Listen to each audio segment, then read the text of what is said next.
Hosseini, I think now is going to... Right, keep your eyes on this lap because Hosseini has now buried the throttle.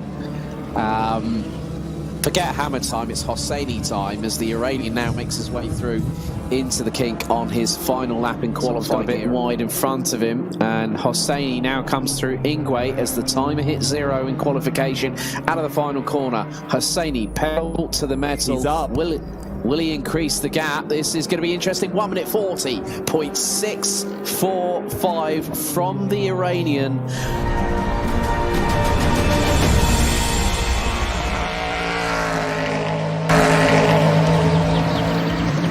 Welcome back, folks. We are about to head in to the race for our second round of the ACC Sprint Series here at Kyalami. And it is Ahmed Hosseini, Alex, who has put himself onto pole position for the second time running. But he lost that second place spot into turn 1. Pierluca Amati, you got to be careful. You don't want to be ahead of Ahmed Hosseini when those lights go green. You don't want a drive-through penalty. Look at Cataneo in P4. It's literally a 4-car race down towards turn 1. The lights have gone green. But we're keeping our eye down into turn 1. Pierluca Amati has a look to the inside. Cataneo looking for the outside. George Boothby around the outside of the BMW and up into P2, and it's deja vu for Pierluca Amati, who finds himself down into P3 on the opening lap of the race. Alessio Cataneo is going to leave a room, but George Boothby, I think, has got the job done. They brush doors, door to door, as they make their way through the right-hander, still side by side, neck and neck, down towards the final corner of Inga. And is George Boothby going to get the move done? Alessio Cataneo made his car so wide. To retake third place at the moment.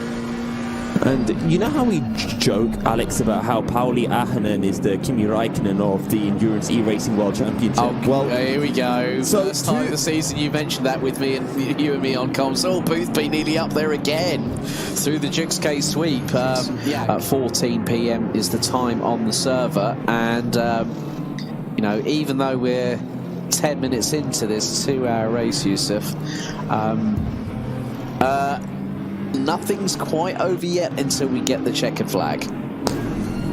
Well, Pierluca Amati. Boothby just carrying so much speed coming out of turn number 11. They're heading down into mineshaft, and the BMW seems to have the legs on the McLaren ever so slightly, but Boothby launches it, and has he outbraked himself? He has. Boothby literally has gone... was forced to send it down the inside and realised that if he tried to brake, they'd make contact. So he just sent it down the inside to try to avoid an incident. So let's just see what happens here. Brakes, yeah. No, he doesn't lose under braking, doesn't he? Oh, that is not a pleasant contact with the barrier. Cataneo is probably going to be the best part of at least 3 seconds up the road. We'll make that 5.3 seconds. Because Bonacorsi, and also there is Romanenko. Oh, Bonacorsi round the outside. Mamma mia is all I'm saying on that one. And that's Marcello Bonacorsi as he makes his way through the S's and up towards the loop-up. Interesting comment by King Phoenix. Thank you very much for this. Says that both be accelerated again to avoid a collision. That would explain the back end stepping out to the left-hand side as it did. Oh, down the inside goes Bonacorsi. He pulls off the George Boothby, but he gets it stopped, and Romanenko's got to follow through. Now Romanenko has the inside down into Cheetah corner, and Romanenko's going to get the pair of them. Boothby taps the rear end of Bonacorsi, and Boothby is off into the grass once again. Down the inside, I think he just showed his nose. But it is still Barzaghi who holds on to P7 with Vachirka hot on his heels. But that Mercedes has so much grunt in a straight line. It makes it incredibly difficult for the Aston Martin, who's now looking round the outside of Sunset. But no, not quite enough a grip for Vachirka. Well, get a full tank of fuel in that car and just go for it and see what happens. We saw it last time out at Zolder. He started 4th, he had a drop down the field, and then he came back to finish 3rd. Who's not to say that lightning can strike twice at 2 different circuits? Absolutely, and I remember when speaking about car selection, in fact, actually, I'll hold that thought because Andrea Corti sending one down the inside of Sandro Van Sand at the top of the hill, gets the job done as well through Lukop. He makes his way down towards mineshaft. Corti up to P11, Sandro Van Sand down to P12. Half an hour of racing.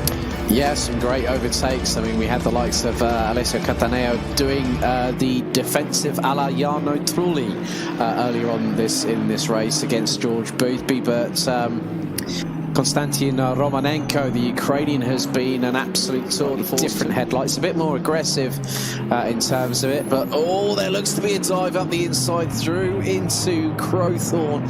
The Aston and the Mercedes nearly come to blows, but the Aston looking to be around the outside of the Dukes K sweep. If you pull that one off, wow, that's a brilliant move. And heading into barbecues coming. So we're going to probably have about, I think it's going to be a month's delay.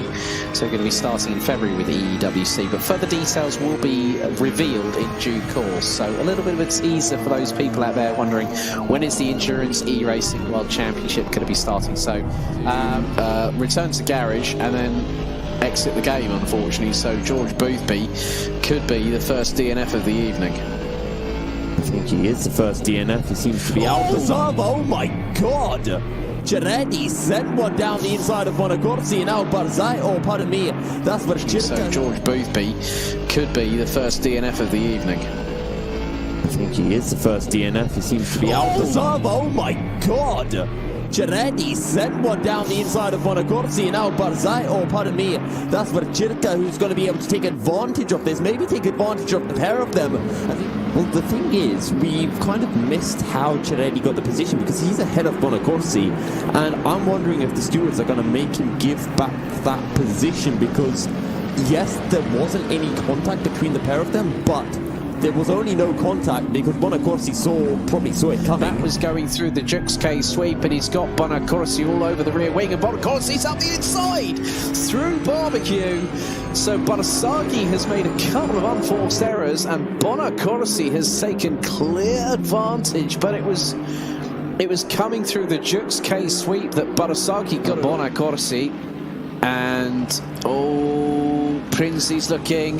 He's gone to the outside. That was going through into the crocodiles, and Prinzi went towards the outside. Got out touched with Bonacorsi, and Prinzi is out of the mix. Going through the Jux K sweep up the hill, and the Ferrari seems to be a bit more planted when you look at it from this perspective, Yusuf, that the three other cars surrounding the 475 Ferrari are all front-engined, rear-wheel drive. The Ferrari, mid-engined rear-wheel drive. That's fully down the inner side as we make our way into the kink and towards turn one, riding just all off board with Simone Vacirca as we make our way down into turn one, down the inside, and the two ballast cars might make contact as well. Down the outside goes Vacirca, but is it going to be enough? I'm saying on that one, that was very much of the same ilk of Romanenko. Looking at the replay again, just absolutely pins it on the inside of Vacchia, and the thing is, Simone Vacirca had nowhere to go, and right after getting past Vacirca, he made his way through on his teammate as well. Now, Vacirca has actually allowed his teammate of Luca Prinzi through, and now Luca Prinzi looking at the rear end of Mattia Vacca. This time he's got no pesky ballast drivers behind him. Yeah, Luca Prinzi might be all fired up and gusto, and he's got the run blazing, and he's looking towards, that's the outside approach, and they've touched, and the pair both go sideways again. It's Prinzi that goes sideways once more, and there is the ballast car going to get out of the way. All teams to get out of the way. All teams, please respect blue flag. And again, race control now saying respecting the blue flags. Samir Hosseini. That's exactly why. Best part of about 318 kilometres. Done and dusted by Amir Hosseini if he keeps up this pace, but yeah, half an hour to go, and he's still got a lead of 12.4 seconds over Pierluca Amato. No one's had an answer for Hosseini in the second round of the championship. Maybe even quicker than the likes of Barzagli and Bonacorsi, but now 10 seconds behind them. I think would be struggling to close in as Mattia Vacca goes defensive on the run into turn one. Vacirca looks to the outside, looks to get the switch back as well. We'll have to tuck in behind the Bentley as they make their way through the Juskell sweep. Right, okay, so there has been a warning to car number 16. This is a warning. Oh, so Mattia Vacca's being told off by race control there. I always wonder how off-putting it must be if you never take out your teammates. And, well, Luca Princi, he won't have to care about that rule because Mattia Vacca is not his teammate. He looks to the outside, down into turn 1 again, turning across Vacca into turn 1. He found himself almost in the wall when he tried that previously, but this time making their way down towards... well, that is down towards the crocodiles, but around the outside, it is Mattia Vacca who tries to hold it, but Princi's finally got it done. And now Vacirca tries to follow through as they make their way towards Cheetah Corner. And that's a Renegade car facing the wrong way, reversing across 3 the laps in which to serve it. I think that's a deserved penalty. Yep, slam dunk. All things considered, it'll drop him behind Vacirca. He'll still be ahead of Mattia Traversa. And that will pretty much bring an end to all of the different battles we have out on circuit. Bonacorsi. You know, Arash Azami says Amir Hosseini, legend. Well, at the moment, his legendary status is being well and truly cemented in Season 2 of the ACC Sprint Series. As they make their way into Cheetah Corner now, and this puts us in the very awkward spot of having to commentate when Ahmed Hosseini takes his win, while Traversa and Corti simultaneously potentially have their battle. 1 lap to go here at Kyalami. Oh, okay. So, right. But I was very confused for a second. Yeah, but that's the thing. But there you can see on the left-hand side of your screen that Amir Hosseini takes the victory after 71 laps by 24.381 seconds ahead. The GTR 24H Sprint Series Season 2, Kyalami, is presented in partnership with Viper Gaming by Patriot, A-Stick Sim Sport, ESTV, and MotorVision.tv.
Sprint Series, Season 2, Hungaroring, is presented in partnership with Viper Gaming by Patriot, A-Stick Sim Sport, ESTV, and Motorvision.tv.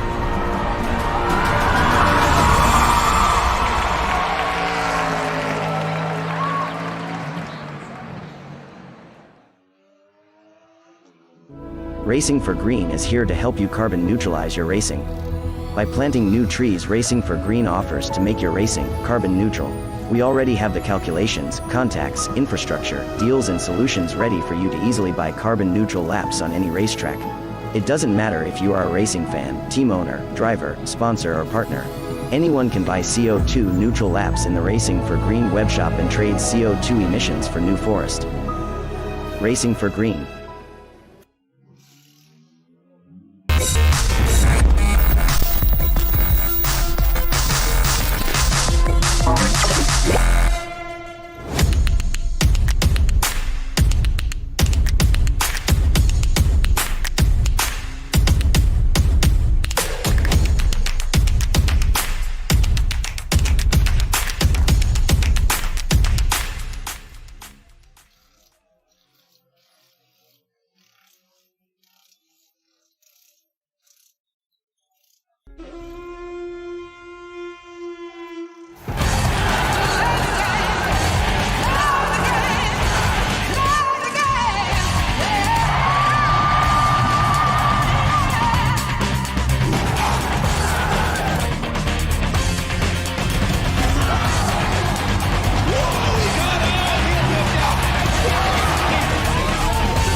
A 1v2 for the tournament. Pressure is on.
Welcome to round 3 of the GTR 24H. It's set of course the Competizione Sprint Series. We're making our way to the Hungaroring in, you guessed it, Hungary.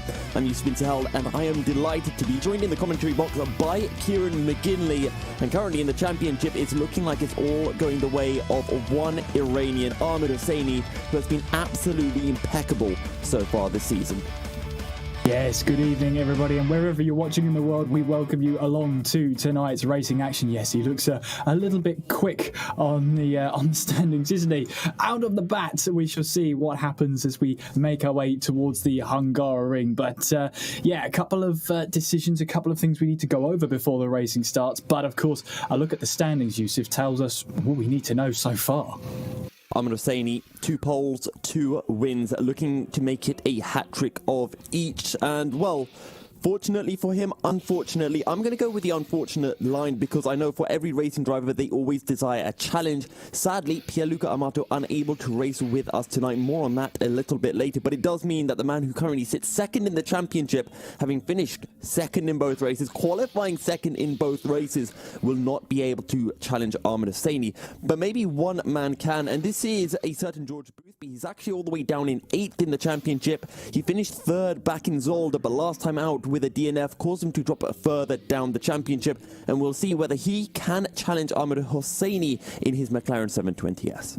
We will indeed, and as you say, the balance of performance here at the Hungaroring really will take into account some of these performances, and as you say, it might help out Boothby to get him back to that return of form, as we saw very early on. In fact, in the first race, he secured that podium. You know, he's been looking to build on that ever since. This is his chance now. He's got to grab it with both hands and take full advantage of this. Absolutely, and for George Boothby, sadly, he did have that DNF. Lots of issues that plagued his race in South Africa at Kyalami, so he'll be hoping to bounce back. One driver, though, that I am looking forward to is actually Alessio Cataneo. He finished third last time around in Kyalami, had a good race, even back at Zolder, finishing fifth after qualifying third. Alessio Cataneo has a lot of pace behind him, and if he can get a good race, a solid race, especially with Pierluca Amato not being around, I think this is almost a guaranteed podium opportunity for him here at Hungary. It could be, but it's only the opportunity. I mean, we say sprint race 2 hours. 2 hours is a long time to really put into perspective of how many points are going to be on the line. You also get 5 points for just making the checkered flag as well, so you've got to take that into account. And any non-finishers, that's going to be, you know, if you don't finish a race every now and again, that adds up very quickly. It could result in quite a few points being docked, where maybe if you just got it to the line, you would have had a solid amount of points. As well as that, I believe Outlaw Racing are not racing tonight. They obviously did not start at Zolder. They finished 12th place in Kyalami, so they got at least a couple of points on the board to at least get them off the mark, but unfortunately not racing tonight. Yeah, they picked up 5 points at Kyalami. The 5 points that all teams get should they complete a race or complete the majority of a race. And I have been informed that a certain bug has essentially prevented one of the drivers from racing, and they decided that they don't want to be racing as just a one-man team. So sadly, we won't be seeing them. We should hopefully be seeing them for round 5 of the championship. We also have a couple of new drivers joining the ranks of the Sprint Series as well. Sebastian Lucassen making his debut race, and another driver, if I remember correctly, back to 2 weeks ago, I remember in the YouTube chat a certain Jorge Santos saying that he would be with us tonight. We'll see whether that is the case and whether he will be able to join us. Qualifying is underway, 25 minutes remaining, 5 minutes already done, and at the moment Ahmed Hosseini yet to put in a lap time, but when he does, Kieran, we're going to be expecting it to be a rather quick time.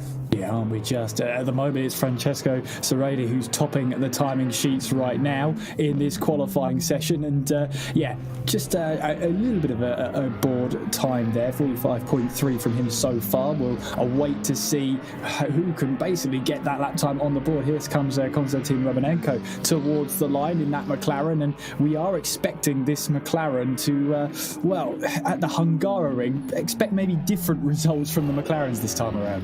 And you touched on the BOP changes, and it's affected 2 cars, one being the BMW, the other one being the McLaren. However, the BOP changes to the BMW have been slightly more aggressive than those that have hit the 720S. And I remember when we interviewed George Boothby after he picked up his podium back at the second round of the season in Zolder, he was essentially saying, I know I'm in the McLaren, I know the McLaren's slower than the BMW, but that BMW will get hit at some point, and when it does, it's going to be my chance to strike. Well, that chance is here. He's not in the lobby yet, so hopefully he does join us, because otherwise he might be missing out on a big opportunity to pick up his first win of the season.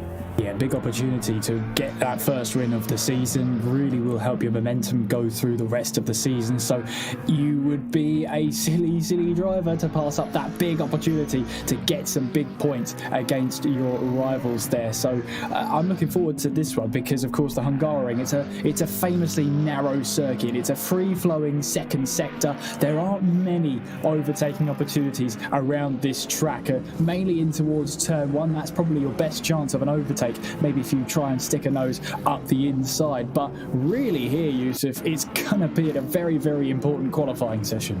And we've spoken as well how over the course of the season we've got a variety of different circuits with a variety of different overtaking opportunities. Sadly, that Monza race was void. That was one of the best overtaking opportunities we had of any circuit.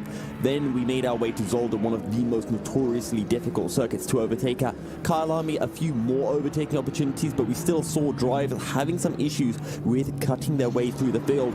And now we're here at Hungary, another very difficult circuit. If you look at in terms of a Formula 1 calendar, maybe the most difficult circuit to overtake at, with the exception of Monaco. We'll see how the GT drivers fare. I'm riding on board with Sebastian Lucassen as he's making his way into the final corner to start his hot lap, trying to get a nice wide line, and actually he gets that a little bit wrong, I think. Just a little bit. I mean, I know you're supposed to use a lot of the track, but maybe that's stepping over the line very slightly. But I mean, if it works for Lucassen, then more power to him. But I doubt that's going to work. I doubt that's going to stand. We'll see. Maybe he was just trying to maybe he was trying to use up as much track as possible to start his hot lap, and essentially, because the game doesn't penalize you if you run wide before your lap starts, so sometimes you can get away with little tricks like that. At the moment, though, it's Romanenko who leads the way at 44.1, 100th clear of what Mattia Bonacorsi has been able to do. As we ride on Marcello Bonacorsi.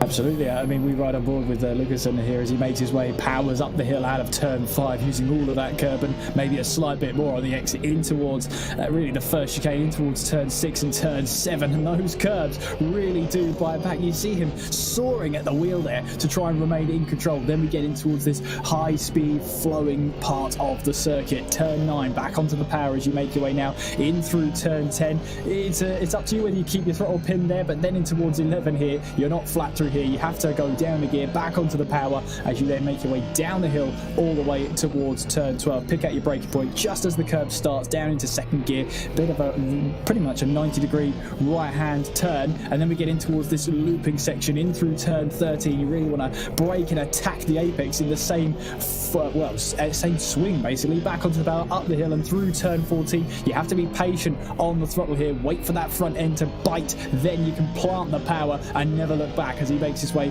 onwards towards the line and sets his lap time. Goes 9th fastest in this qualifying session, about 2.3 seconds slower than our provisional pole position time. Sandwiched himself between Wojtek Dvorak and Mattia Traversa, about 3-4 tenths going each way. And one of the things that really stood out to me on that lap is that rear end, and I'm just wondering if Lucassen running with very low traction control on the Aston Martin, because that rear end was stepping out every time he jumped onto the power on corner exit. Yeah, it was, but you know, some people, they do like a loose setup. They do like a car that's going to be a little bit over-rotated on the exit of corners, or maybe even into the entry, because it allows you then to gather up the car and maybe even get onto the power earlier, as bizarre as it seems. But these drivers will have been practicing a lot with their settings, how much traction control to use, especially that, as they've got to make sure that they get the best setup for not only themselves, but something that's going to keep the car running and keep their lap times consistent over 2 hours.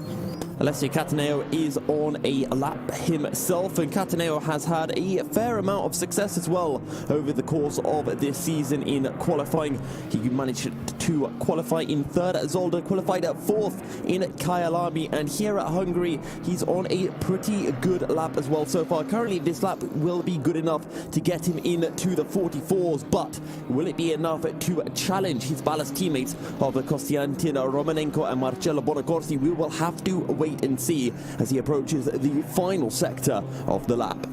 We do indeed, as he gets onto the power out of turn 11 all the way down the hill. He's got one of the PMWs ahead of him as well. He'll be hoping that they keep a good pace as they make their way out of the final, or towards the penultimate corner, in towards turn 13, looping back on yourself here. Back onto the power we go, and up the hill towards that final corner, really having to find the best line through here as the BMW on the left-hand side just steps away. Absolutely, I think it was Traversa just getting straight out of the way. Back onto the power, Cataneo goes towards the start-finish line. What is that lap time going to be?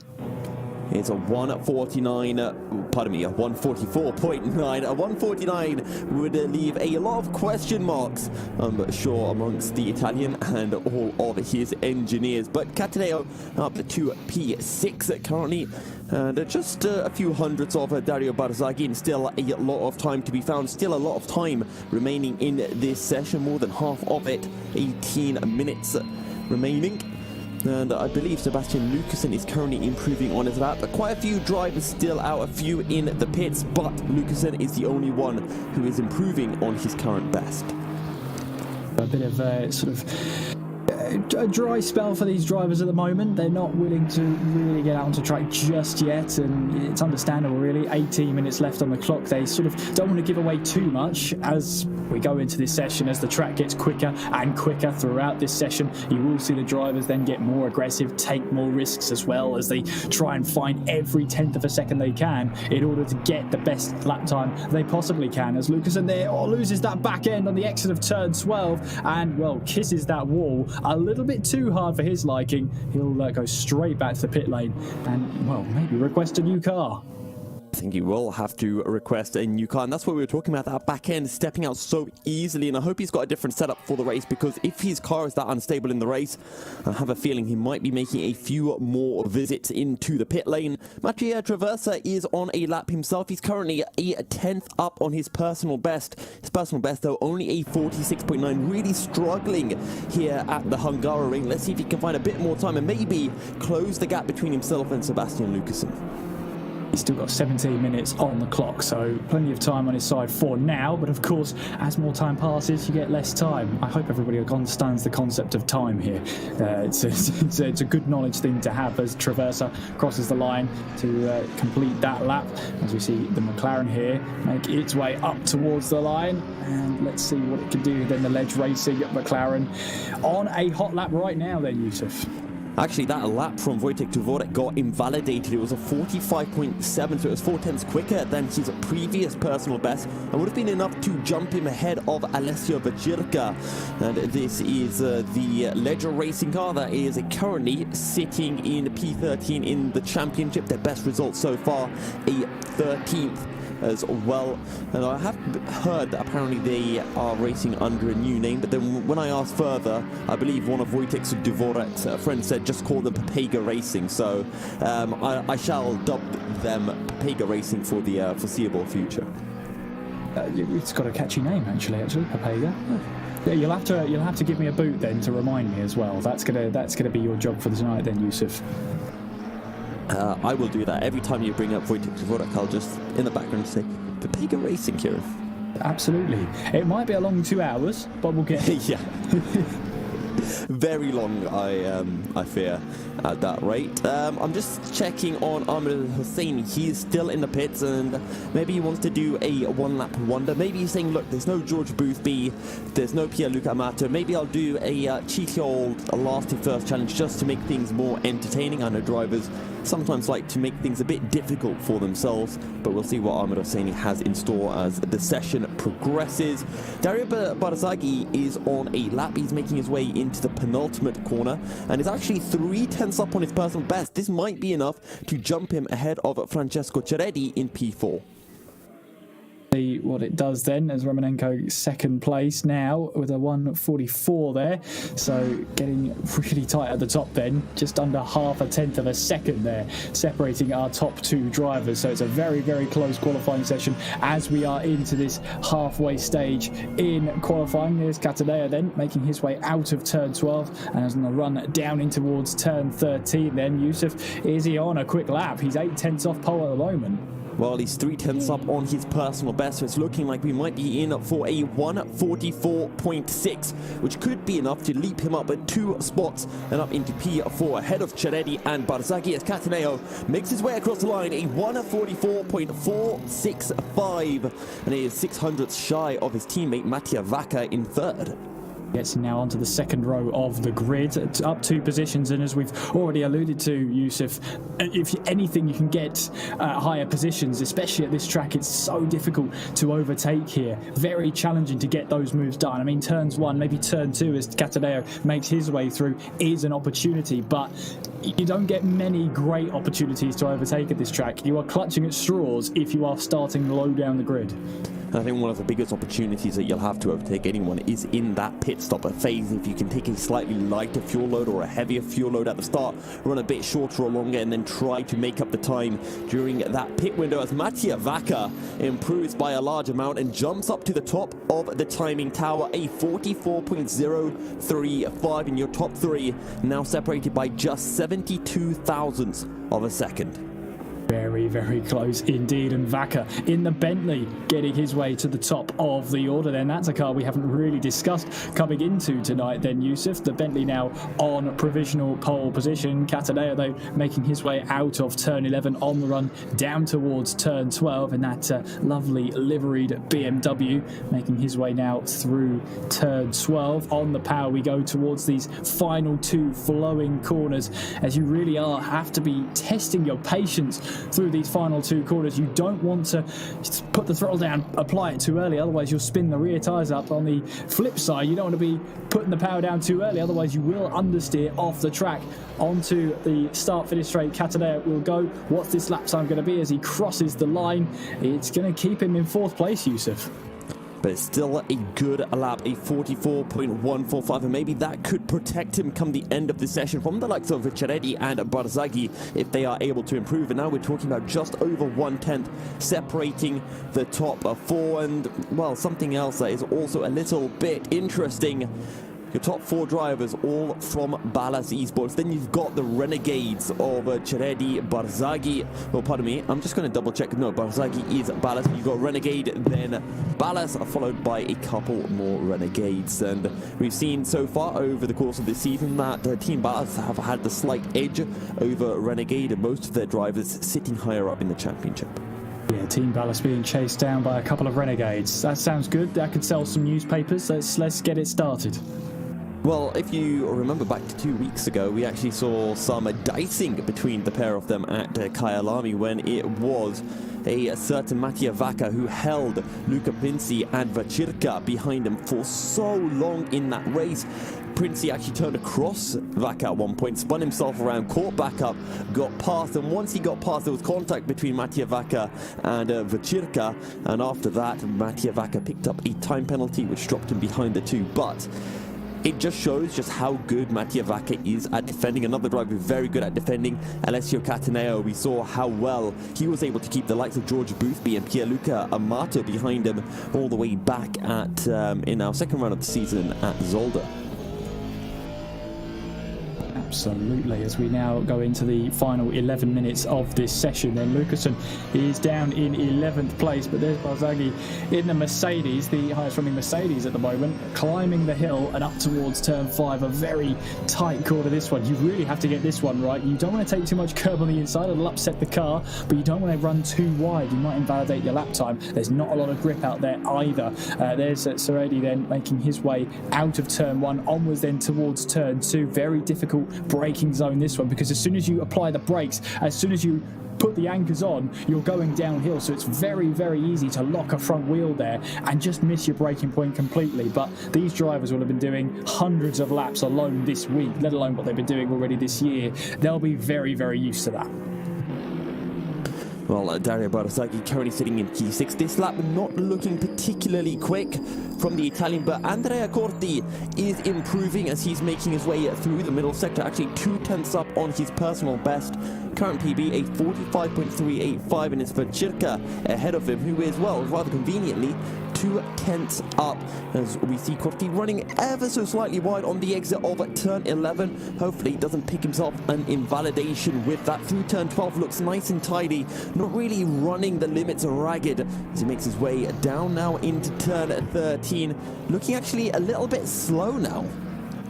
Well, let's see what he can do to finish off this lap. It's all about trying to put the cherry on top of that lap you've just built up. But here comes Corti then applying the power in the 33 on towards the start-finish line. What's he going to do as he crosses the line? Well, he stays 8th place in the standings. So for Corti, unable to improve, a 45.6 last time round. Lucasen is improving himself. He's at 30 seconds through his lap as he's making his way onto the second straight up the hill towards turn 4. Currently 2/10 up on his PB, 4/10 shy of Wojtek Dvorak as things stand. And I'd say it's a pretty big gap at the top there, but to be honest with you, we've only been spoiled with that because so at one point the top 3 were separated by just over 700ths of a second. Now the gap's a massive 0.16 seconds. Well, a large gap at the moment. Matthias Traversa, a 10th off for Lucasen. So Lucasen not in no man's land at the moment, but I am still expecting over the remaining 8 minutes of the qualifying session that Lucasen and Traversa will be able to close the gap to Dvorak and the rest of the field. Then still top of the order, Vaca in second place. Good to keep an eye on this battle for pole position because it's going to get very, very tight. But of course, he knows this is an opportunity to get himself up the order. As you mentioned, that race at Monza, where he was running very well. He qualified in second. At the time, was running in second, but unfortunately for him, the race was null and void, and he hasn't really been in contention for podiums since. He'll be wanting to change that today as Lucasen improves up to 9th place.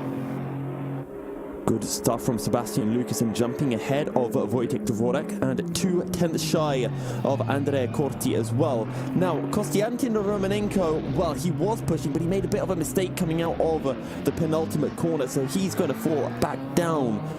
As Alessio Cataneo is on a lap, he had found a little bit of time under the braking into turn 1, but has lost it back on corner exit. And we'll see whether the rest of his lap will allow him to close into Konstantin Romanenko, who did improve and is now 1.5 tenths clear of Mattia Vaca in second.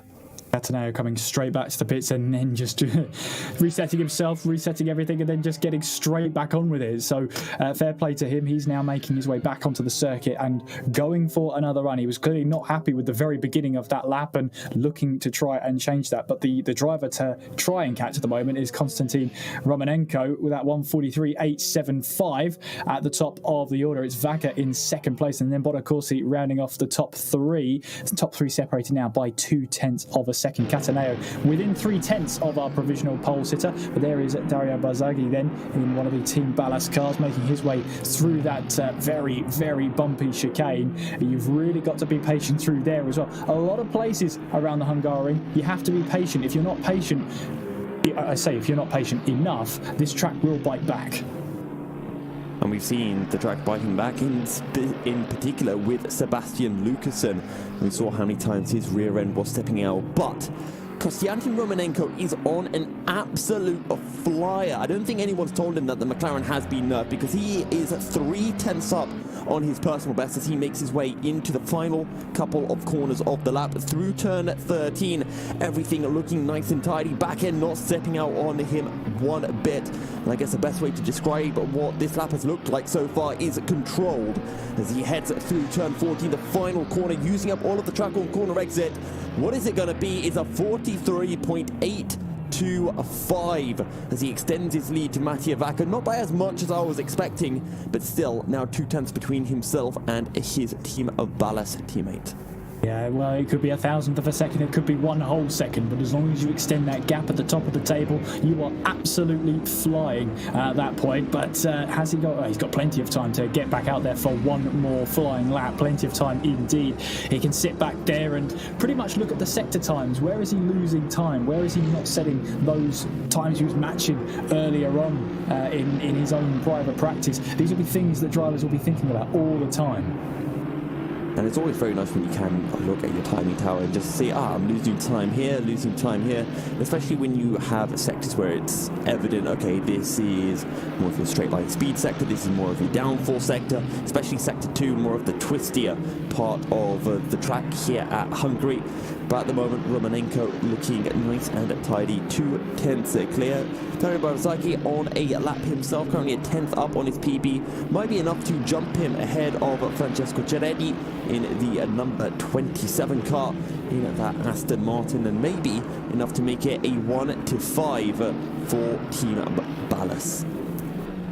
Have to just wait and see. We got 4 minutes to find out what's going to happen and how this order could be shaken up in the closing stages of this qualifying session. Here comes Barzagli then around at the final corner. Let's see what sort of lap time he can put on the board. Can he try and improve? He's currently 6th fastest in this qualifying session. As he comes across the line, he does improve. It goes up to 5th fastest. Well, good stuff from Barzagli, and improving by pretty large amount as well. Does find himself at 2.5 tenths shy of his teammate Cataneo, but he is succeeding in putting all of the ballast cars at the front of the grid. All 5 ballast cars occupying the top 5 spots, and we'll see whether there's anything that Ceredi, Vechirka, Corti could do about that. Lukeson in the pits, he's making his way out now as well. Just under 3.5 minutes to go in this session. Vaca and Bonacorsi are going to have to get a move on if they want to try and challenge for that top spot. Romanenko has made it perfectly clear that he's not going to keep it easy. He's not going to be lying down for this one. He'll be out there right now on a warm-up and ready to try and put some more distance between himself and the likes of Vaca and Bonacorsi. Cataneo also had to keep an eye on that as well. There's still time for him to improve. Barzaghi, meanwhile, in this number 8 car, making his way through this high-speed section now through turn 11. He might get a little bit of tow from the car ahead as it pulls to the right-hand side through turn in 10 and then through 11 now. So Rady, we're riding on board the rear wing of, heading our way down towards turn 12. A 90-degree right-hand corner. Back onto the power we will go, using plenty of curb on the left-hand side of the track. Onwards towards turn 13. So Serradi's leading Barzaghi.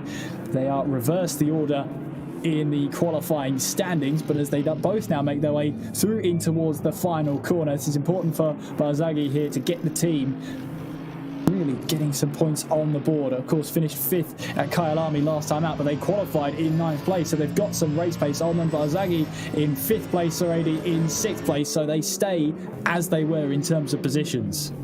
Ceredi able to improve slightly, but not by enough. Still finds himself 185 thousandths of a second off, and in English that is about 2 tenths of a second. Konstantin Romanenko still pushing, unable to improve on his current best time. Marcello Bonacorsi also improving, putting in a 43.962, so now just 27 thousandths behind Mattia Vaca. Andrea Corti actually on a pretty quick lap himself, 3 tenths up, and he crosses the line, puts in a 45.0 and jumps ahead of Alessio Vechirka and is 5 tenths behind Francesco Ceredi. We saw there with Romanenko, he's purple in all 3 sectors. That's a mighty, mighty lap he's got himself there. To be quickest in all 3 sectors takes some doing. And that quickest in all 3 sectors is enough for just over 1/10 of a second ahead of Vaca. That is how close this qualifying session really is, as Dario Barzaghi then makes his way through this flowing section now as he tries to round off his lap, going through turn 11, onwards then towards turn 12, and see if he can get a bit more improvement than 6th place right now. Well, less than 1 minute remaining, so for Dario Barzaghi, who's making his way around the final couple of corners, he will be starting his final lap. But here's the thing, Barzaghi actually finds himself a couple of tenths up on his PB. So does Alessio Cataneo. It's going to be incredibly close between these 2 Ballas Esport drivers for who will be starting 4th, who will be starting 5th, who starts on the 2nd row, and who will be starting on the 3rd row. Barzaghi across the line, does he improve? Yes, he does, a 44.375.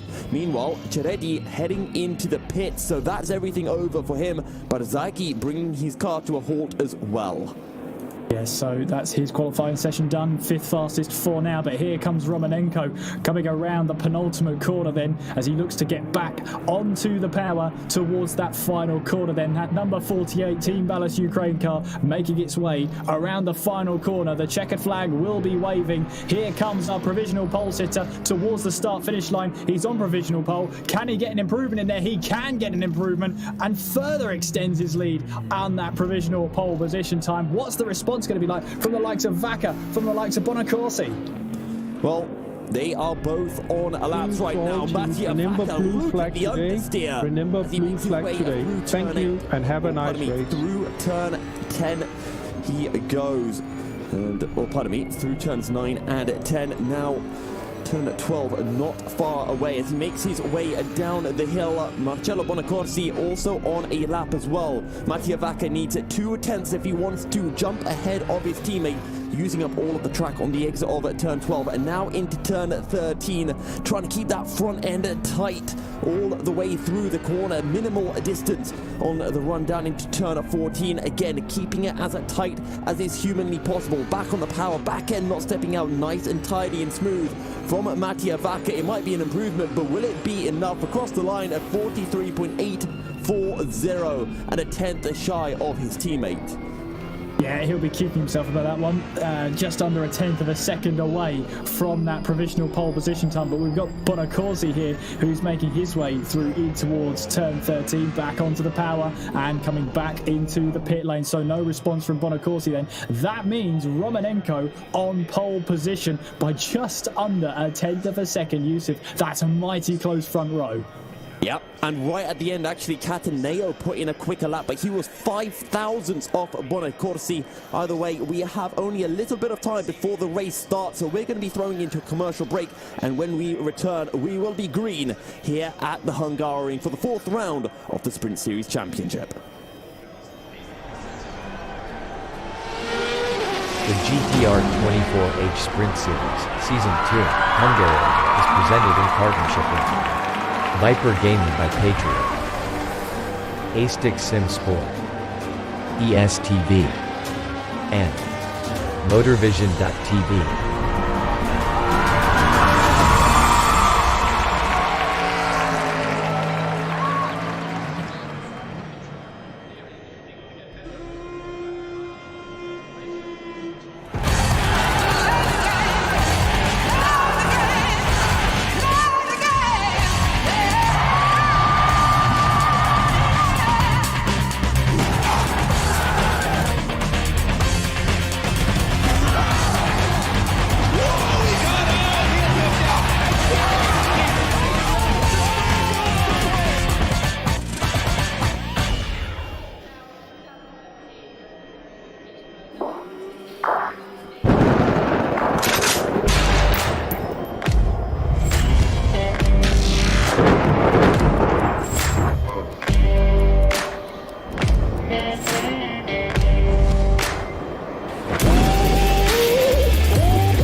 A 1v2 for the tournament. Pressure is on.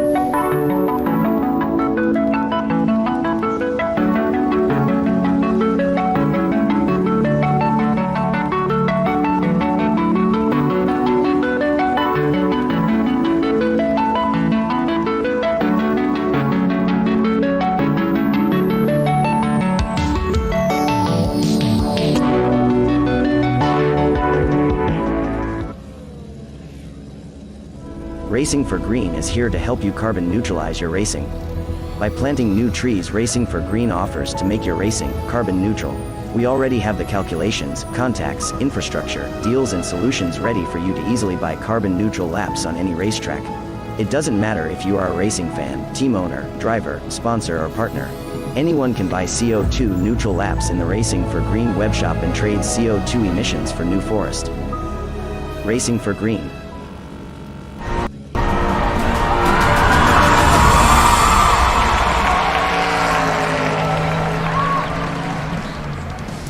Welcome back, everyone. We are getting ready to jump on in to the race start here at the Hungaroring. We don't have much time, so Kieran, quick thoughts before we head into the race. I'm just very happy to be here. It's a very tight front row. 10th of a second separates the front row. I'm looking forward to this. It's going to be absolutely magnificent. 7 different manufacturers in the top 7. Alessio Cataneo has gained positions into the opening corner in both of his races so far. We're riding on board with Marcello Bonacorsi, Konstantin Romanenko and Mattia Vacca ahead as we wait for the lights to go green here in Hungary. Look at the gantry in front. Lights are currently red.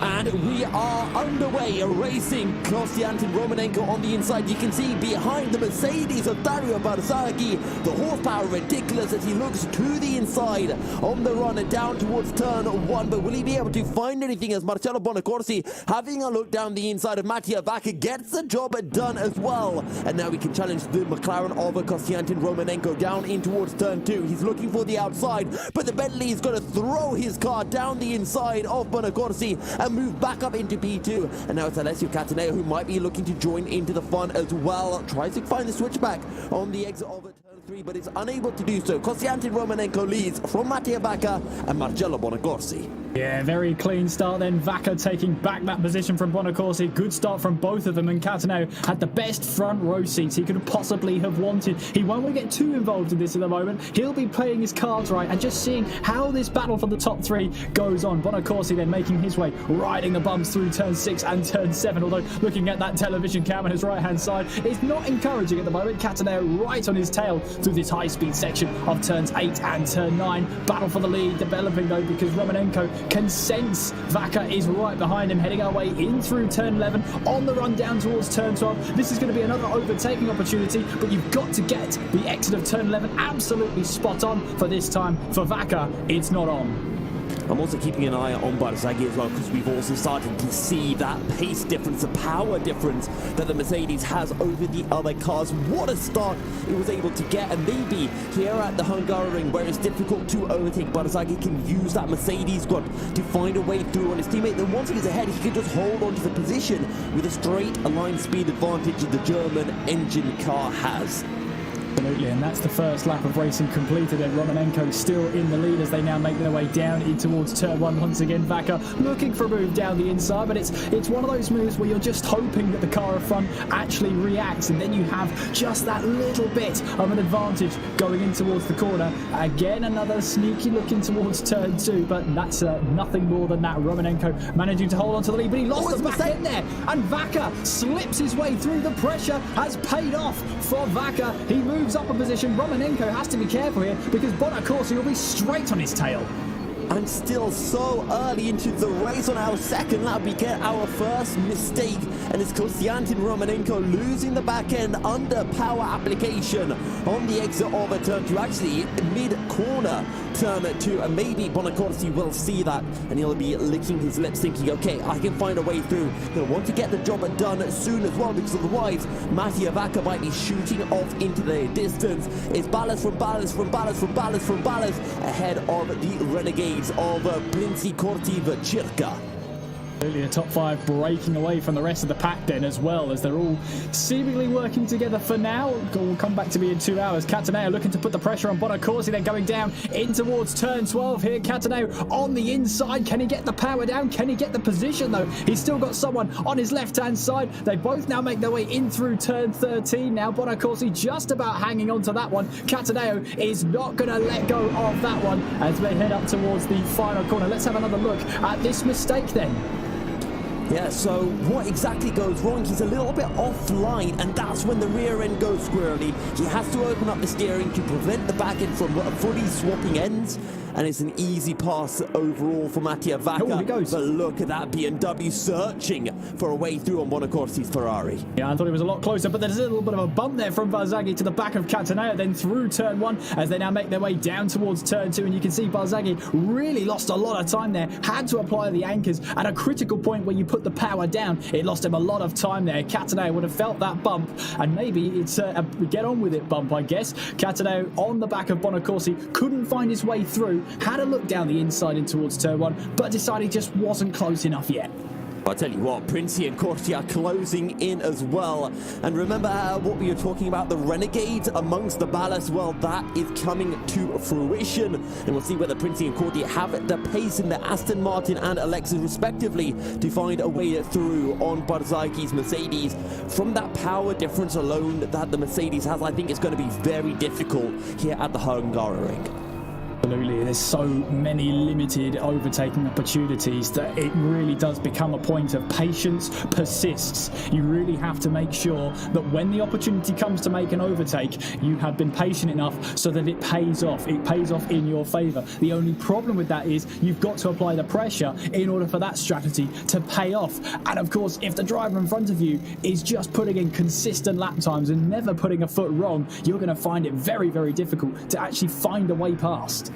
And it's what we saw 4 weeks ago at Zolder, almost an entire month ago, where it was so difficult for drivers to find a way through. Even at Kyalami, as long as you don't make any large major mistakes and you don't have a huge pace deficit, it becomes practically impossible to find a way through. But we've already seen mistakes being made, the drivers pushing to their absolute limit, and it was Konstantin Romanenko who made that first mistake. He's now 1.5 seconds behind Mattia Vacca, who is stretching out a large lead. You can see it on your screen there, the Bentley leading from the McLaren. Yes, but Bonacorsi in that Ferrari is the fastest driver out there at the moment, in third place, really just turning up the wick against Romanenko as they now climb their way up towards turn 4, and Cataneo here will be eager to join in this battle.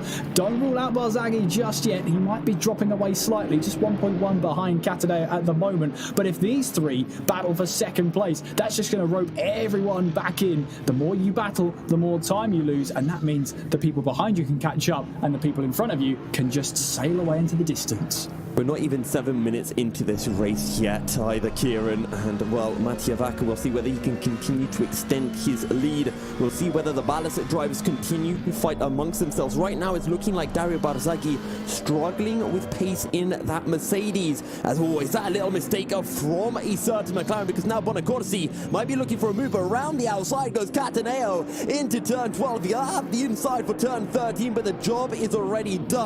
Alessio Cataneo makes his way up into the final podium position. Well, what on earth happened for Romanenko? I can't put my finger on what happened. Let's have another look. So this is coming out of turn 11 then, and he already knows he's in trouble because he's having to defend the inside line, and then it's just, he brakes quite early in towards turn 12 there. That allows Bonacorsi to just sail his way past, and Cataneo takes no second invitations. He goes his way through too. Romanenko down to 4th.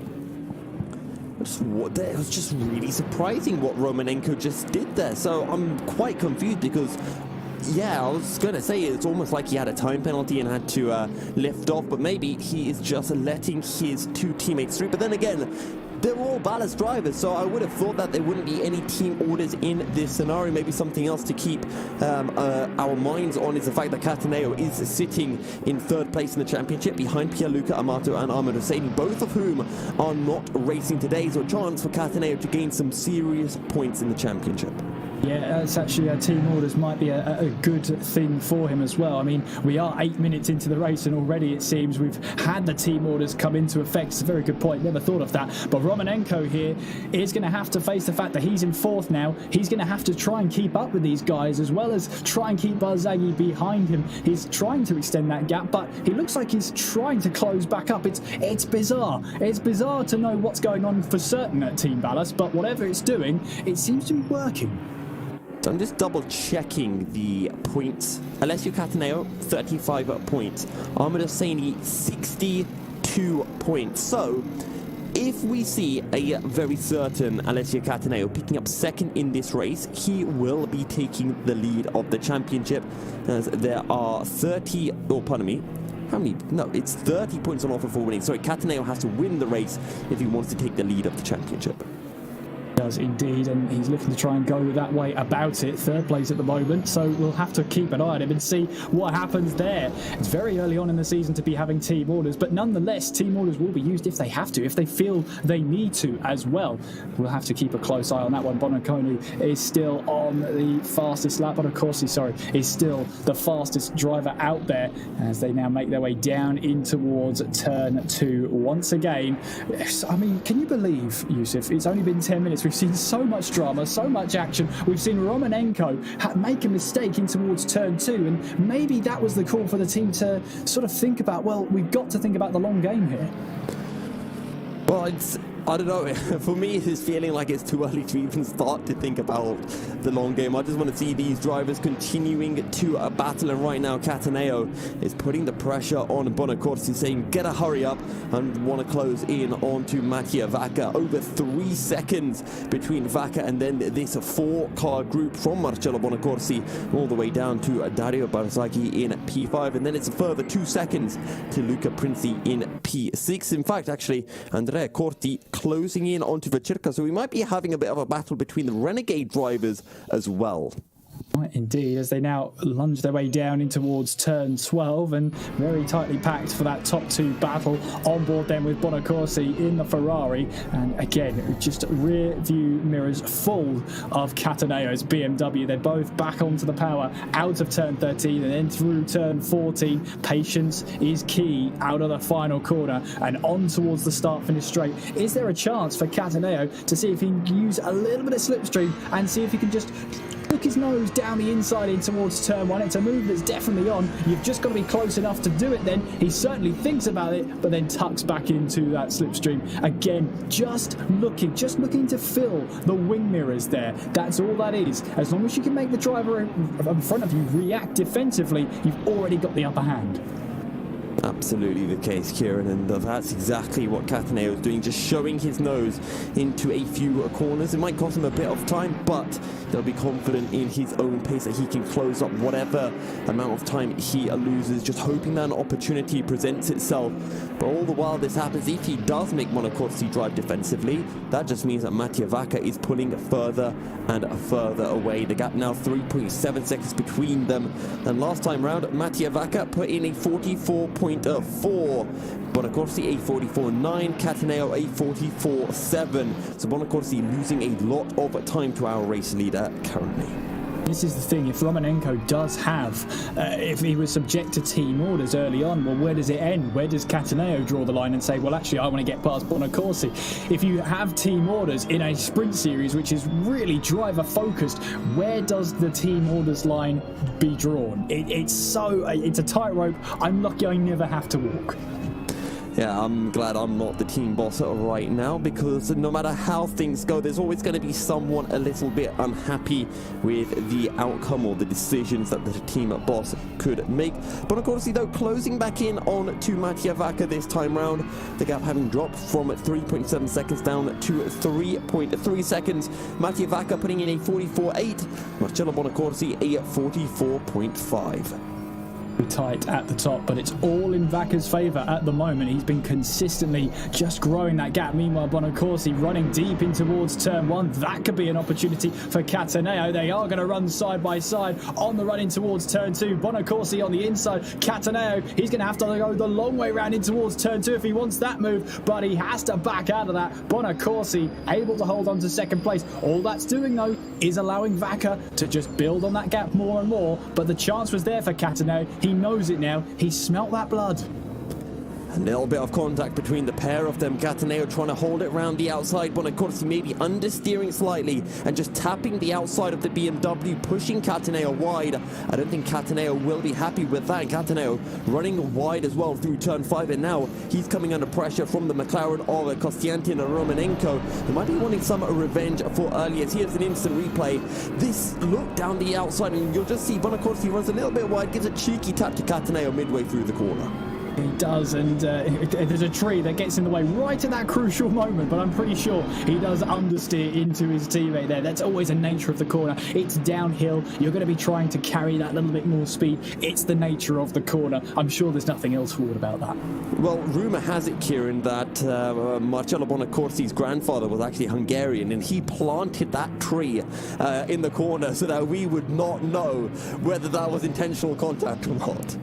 We talked about the long game. That really is playing the long game, isn't it? Unbelievable. Well, still got a long way to go in this race. 15 minutes of this race almost done. That's 1/8 of the race. That's almost smaller than a slice of a cake. So still a lot more cake to be eaten.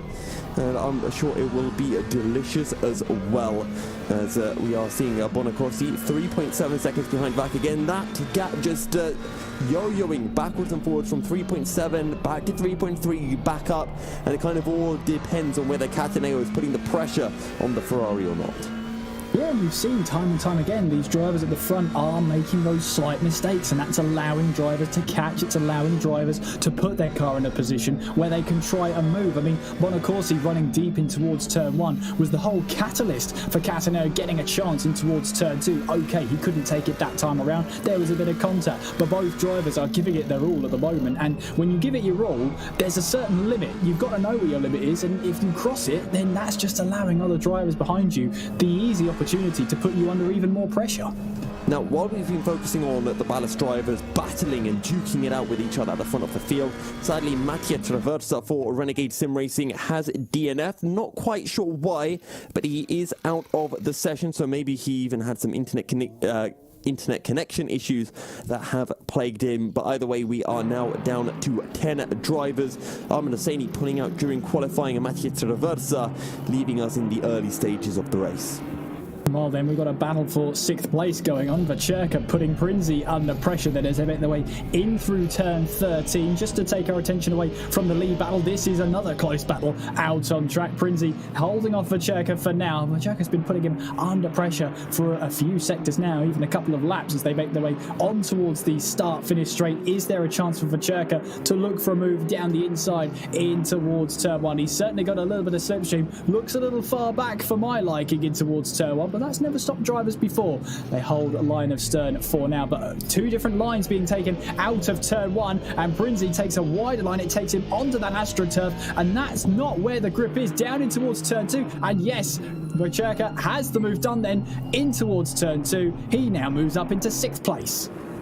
A rather weird mistake that we saw from Prinzi, just running wide on corner exit, having maybe just to back out of the corner. Maybe his rear end was stepping out, and it just meant that Vacherka was able to get the cut back on corner exit and had the line into turn 2 to get the move done, moving up into P6. However, 5.5 seconds behind Dario Barzaghi is a large gap to the driver ahead. We'll see whether he can cut into that deficit at all over the upcoming few laps. Yeah, it's a long race, but we've already seen throughout the season, mistakes can happen. Kisses with walls can be had, as we saw 2 weeks ago at Zolder. It's so easy to get yourself into those mistakes. You know, 2 hours for one driver is still a respectable stint. You have to keep on going. Some of these drivers are part of one driver teams, I should say. There's a couple out through the field who are 2-man teams tonight. So really, you've got some 1-man teams who are going to be doing the full 2 hours, so they've got to really be focused all the way through. And you know, we talked about this, I think, at Monza as well, Yusuf. There are advantages and disadvantages to 1-driver and 2-driver teams. Absolutely. So far, it's been the 1-driver teams that have been doing well over the course of the season. Armin Hosseini, Pierluca Amato, George Boothby, Cataneo, Romanenko, all 1-man teams. In fact, I believe Marcello Bonacorsi and Mattia Vacca as well, also 1-man teams. Although I am going to double check that, so I'm not telling any porky pies. Barzaghi isn't a 1-man team, but Romanenko is, and so is Cataneo. Absolutely. So the top 4 have basically got themselves a good margin ahead. Barzaghi also in that little bit of a train there, 1.5 seconds he is behind from Romanenko. But Cherka, though, yeah, as you say, he's got a bit of work to do to try and catch the top 5 at the moment, but he's still got plenty of the race to go. We join then this battle for 9th place for what is right now the wooden spoon, Yusuf, in terms of finishers. Dvorak and Lucasen battling away for 9th place. Yeah, and let's be honest as well, Kieran, wooden spoons are fantastic. You use it to mix great things like cake mixture, and we all know how much everyone loves cake. So I will take no slating of wooden spoons here on this broadcast, as it is Wojtek Dvorak who currently has that honour. 9 seconds behind Andrea Corti, but Lucasen closing in. Also, just want to give a quick update as well on our lead battle, because Mattia Vacca made a mistake. It's cost him about 3-4 tenths in the gap between himself and Bonacorsi, now down to 2.5 seconds. Still away before any battle does ensue, so we get to feast our eyes on this battle between Dvorak and Lucasen. Both 9th and 10th are points paying positions, and it will 10. If you finish 10th, you get 1 point plus 5 for completing the race, and 9th is 2 points plus 5 for completing the race. I was going to say, there's been already 2 mentions of cake. Did I miss the memo where we had to mention cake today? Because I haven't done that at all. I don't know if that was a thing that went round. I don't know. I just like cake, so if I see an opportunity to bring up cake, I do. A bit like candy floss and donuts. Well, for Lucasen, this could be the icing on the cake as he tries to close in on Dvorak. Then down the start-finish straight towards turn 1. In the slipstream, he will go. You see Dvorak having to defend, then comes back to the racing line. And Dvorak, that's Lucasen onto the grass, and he misses that breaking point there. Now going in towards turn 1, Dvorak moved across to defend, and he moved back towards the racing line. Well, Yusuf, what did you see in that? I mean, it's exactly as he said, Kieran. I think Dvorak went to hold the inside line, and we're going to see this on the replay. So Dvorak sees that Lucasen's coming, so he goes defensive, and before the corner comes, he moves to the outside. And Lucasen, I think, he tries to find the bait and switch. He tries to look to the outside and then switch back to the inside. And it's as he's moving the car back over, he unsettles the car, can't get onto the brakes at the right time, and he runs wide. I personally don't think Dvorak did anything wrong. No, it's one of those, isn't it? You're allowed one defensive move, then a move back to the racing line. So to me, that's absolutely fine. It's just, as you say, Lucasen tried then to get a move on the inside, but left his braking too late. And as you say, whilst he was doing that, the car was unsettled anyway. The back end stepped out to him, and that makes it even tougher to stop the car. But the most important thing is he kept it out of the wall. He's still driving that car. It's still in one piece. There's still another chance for him to go for it again. Absolutely, and well, it looks like he's a fair bit quicker than Dvorak as well. So last time round, it was Sebastian Lucasen pumping in a 1:47.3, Dvorak a 47.5. So he was able to take 2 tenths out of Dvorak. Speaking about taking a bit of time, but Marcello Bonacorsi a 44.6, Mattia Vacca a 44.8. The gap between the pair of them now 2.3 seconds. Yeah, and Bonacorsi is starting to close in. As you said, Vacca made that slight mistake at some point about 5 minutes ago, and it's allowed Bonacorsi to really start to close in once again. And as a driver, I'm guessing if you see that gap come down by such a large amount, there's got to be a sense of, well, actually, I'm going to go even faster, even harder, as we see Dvorak then run deep in towards turn 1. Now, that is a legitimate line to take in towards turn 1. You can run deep into there, and then in a sense get back onto the power and build up more speed as you head your way down towards turn 2. It's a great thing about that hairpin of turn 1. There are multiple lines, and most of them are the correct way to do it, but we see the cars then making their way through that chicane of turn 6 and 7. You see the cars riding the bumps in through that chicane. It's a very, very demanding part of the circuit, because you want to attack it, you really do, but you've got to have the suspension set up for it. Absolutely, and I want to go back to what you were talking about the different lines that you can take, especially from someone like myself coming from Formula 1 or from the Formula 1 games. The difference in lines that you take between those cars that have so much more downforce compared to the GT cars on Assetto Corsa. One of the biggest things that I found, and it was working for me anyway, I'm sure for these drivers who are far quicker than myself, they'll have far more tricks up their sleeves, is to get that front end turned in earlier. And Lucasen most certainly didn't get that front end turned in earlier, and the reason why you like to get the front end in nice and early is just because you don't really have the downforce to take a nice late turning point, because you don't have the downforce to keep the car stuck in. If you get the front end turned earlier, it's much easier to keep it on the apex of the corner for longer. have to say that Sebastian Lucasen, well played of keeping that one in check at such a high-speed part off the circuit. I'm sure the heartbeat would have gone up a couple of beats per minute there, just a couple. Now, I think for our viewers, their heartbeats might be going up a little as well, because we have gaps, and the gaps are closing down. Mattia Vacca now only leading by 1.5 seconds. The gap between our front two has more than halved. Also, Dario Barzagli half a second behind Konstantin Romanenko as well in our battle for fourth place. So we've got 3 different battles that will be all coming to life in the next few laps. I'm looking forward to it. Bonacorsi's really done a good job of closing that gap down between himself and Vacca. Romanenko as well, having to see and look at his rear mirrors, because Barzagli is behind him now as they now make their way through in towards this high-speed section. Now we make our way out of turn 9, and then we go in through turn 10, then through turn 11, and just making sure you keep that car in check as, well, the back end tries to snap on Barzagli then, but fair play to him, he keeps it nice and tidy as they make their way now into towards turn 12. There goes the 9th and 10th place battle in that bigger picture then as they make their way through the chicane. And meanwhile, Barzagli knows there's a chance here on Romanenko in towards turn 1.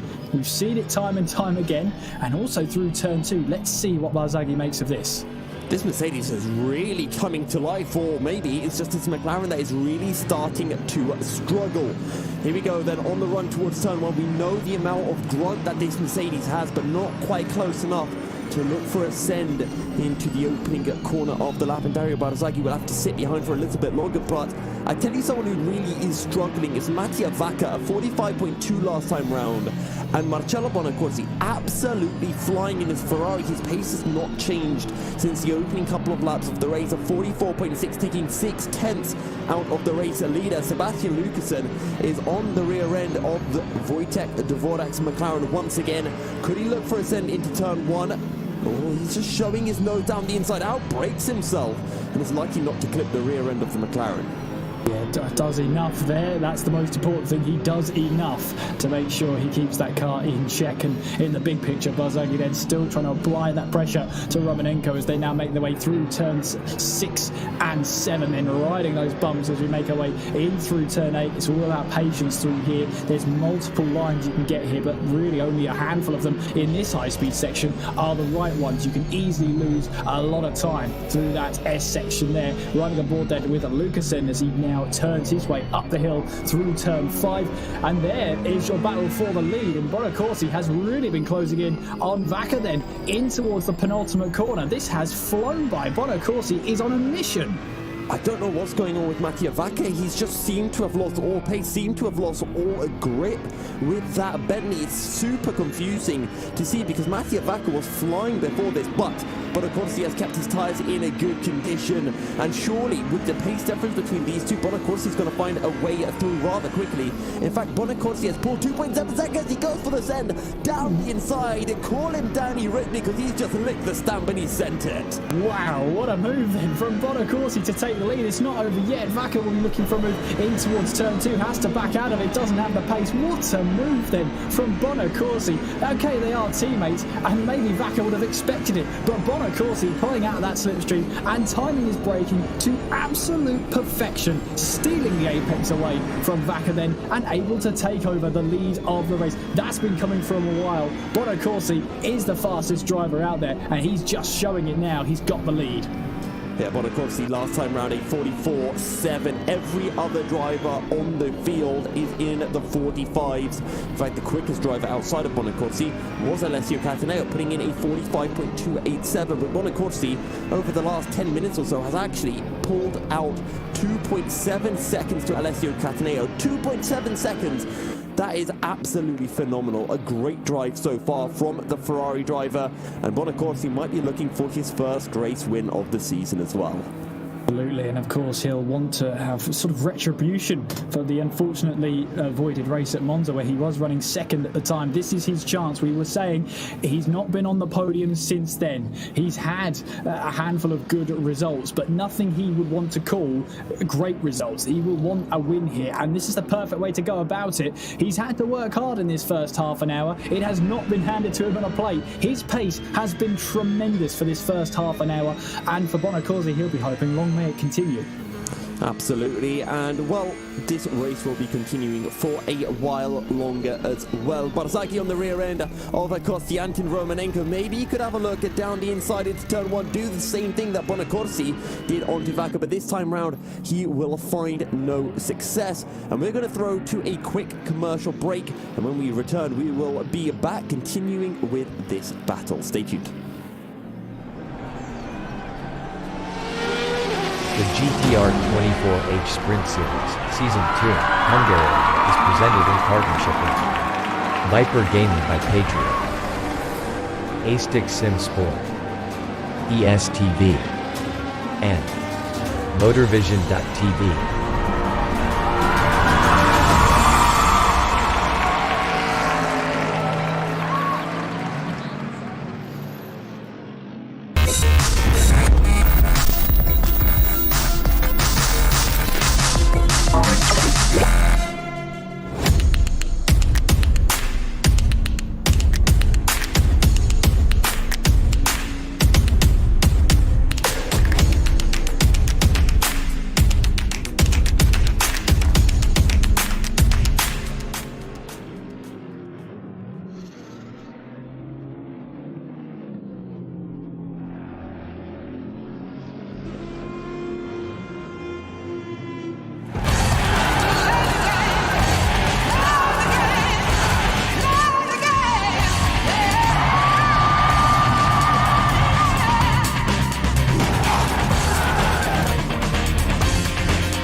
Racing for Green is here to help you carbon neutralize your racing.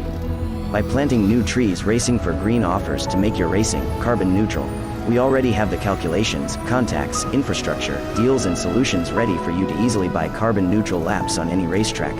It doesn't matter if you are a racing fan, team owner, driver, sponsor or partner. Anyone can buy CO2 neutral laps in the Racing for Green webshop and trade CO2 emissions for New Forest. Racing for Green.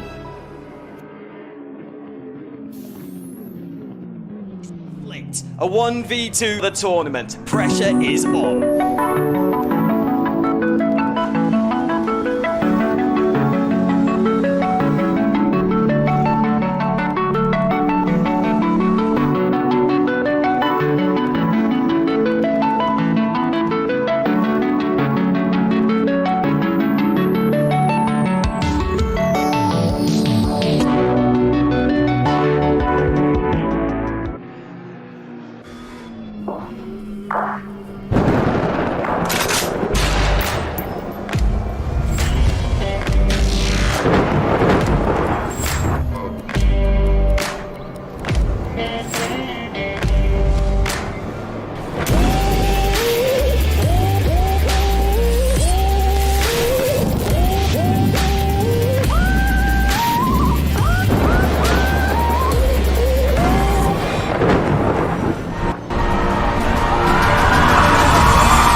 Kieran, I saw your tactic. Mute on the Google Meets, it'd be on my face, but I didn't talk. I refused to talk. And we're jumping back in because Dario Barzaghi is still on the rear end of Kostiantin Romanenko. He's been very patient. He's waited for this ad break to end before going for a move on his teammate. You know, I appreciate that as well. It allows us to come back and get ourselves, you know, restocked on popcorn and ready to go again. I'm very appreciative of these drivers for just holding back just for a couple of minutes. They're on my Christmas card list now. It's a long way away, but they are now on it. Well, the McLaren of Romanenko 3/10 ahead of Dario Barzaghi as we're making our way into the tight chicane of turns 6 and 7. Wojciech Dvorek also still ahead of Sebastian Lucasen, 7/10 between the pair of them, but Bonacorsi's on a flyer. He's already pulled 2 seconds to Mattia Bacca. It's absolutely incredible. I mean, he's showing some really solid, consistent pace, and yeah, he's been showing that for the first half an hour, and he'll be wanting to continue that for as long as he possibly can. I mean, he is a one-driver team tonight. He'll be looking to just just keep on going. He's been doing well so far, so long may it continue for him. Let's see if he can keep extending that gap. He really does need a good set of points on him, and this tonight could be his really good chance of scoring some good points to get him further up the table. Barzaghi then still applying the pressure to Romanenko. Then on the power they go and on towards the start-finish straight, as of course Barzaghi has that little bit of slipstream. But we see from Romanenko, even with the slipstream that Barzaghi has, he just about matches that top speed. He doesn't really close in, even with slipstream. Such is the Romanenko setup here that seems to make that McLaren a very slippery car. And maybe it's just Romanenko running with a little bit less downforce. As you mentioned, it seemed a bit slippery, maybe less rear downforce, pushing the rear end of the McLaren down, and maybe it just means that he gets to go a little bit faster in a straight line and allows him to defend from Barzaghi. But it has meant that Romanenko has been prone to making mistakes. We've seen 2 of them so far. The first one costing him the race lead to Mattia Vacca, and the second mistake he made costing him both second and third to Marcello Bonacorsi and Alessio Cataneo.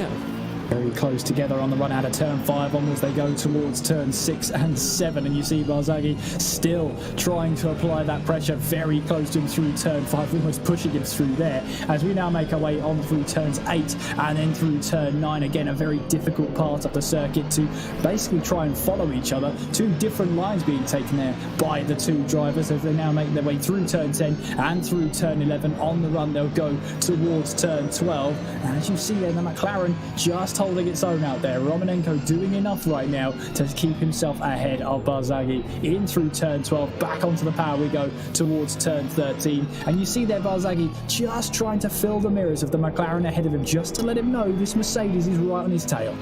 And as long as you can keep doing that as Dario Barzaghi, you can keep on applying the pressure to Romanenko, that mistake will eventually happen.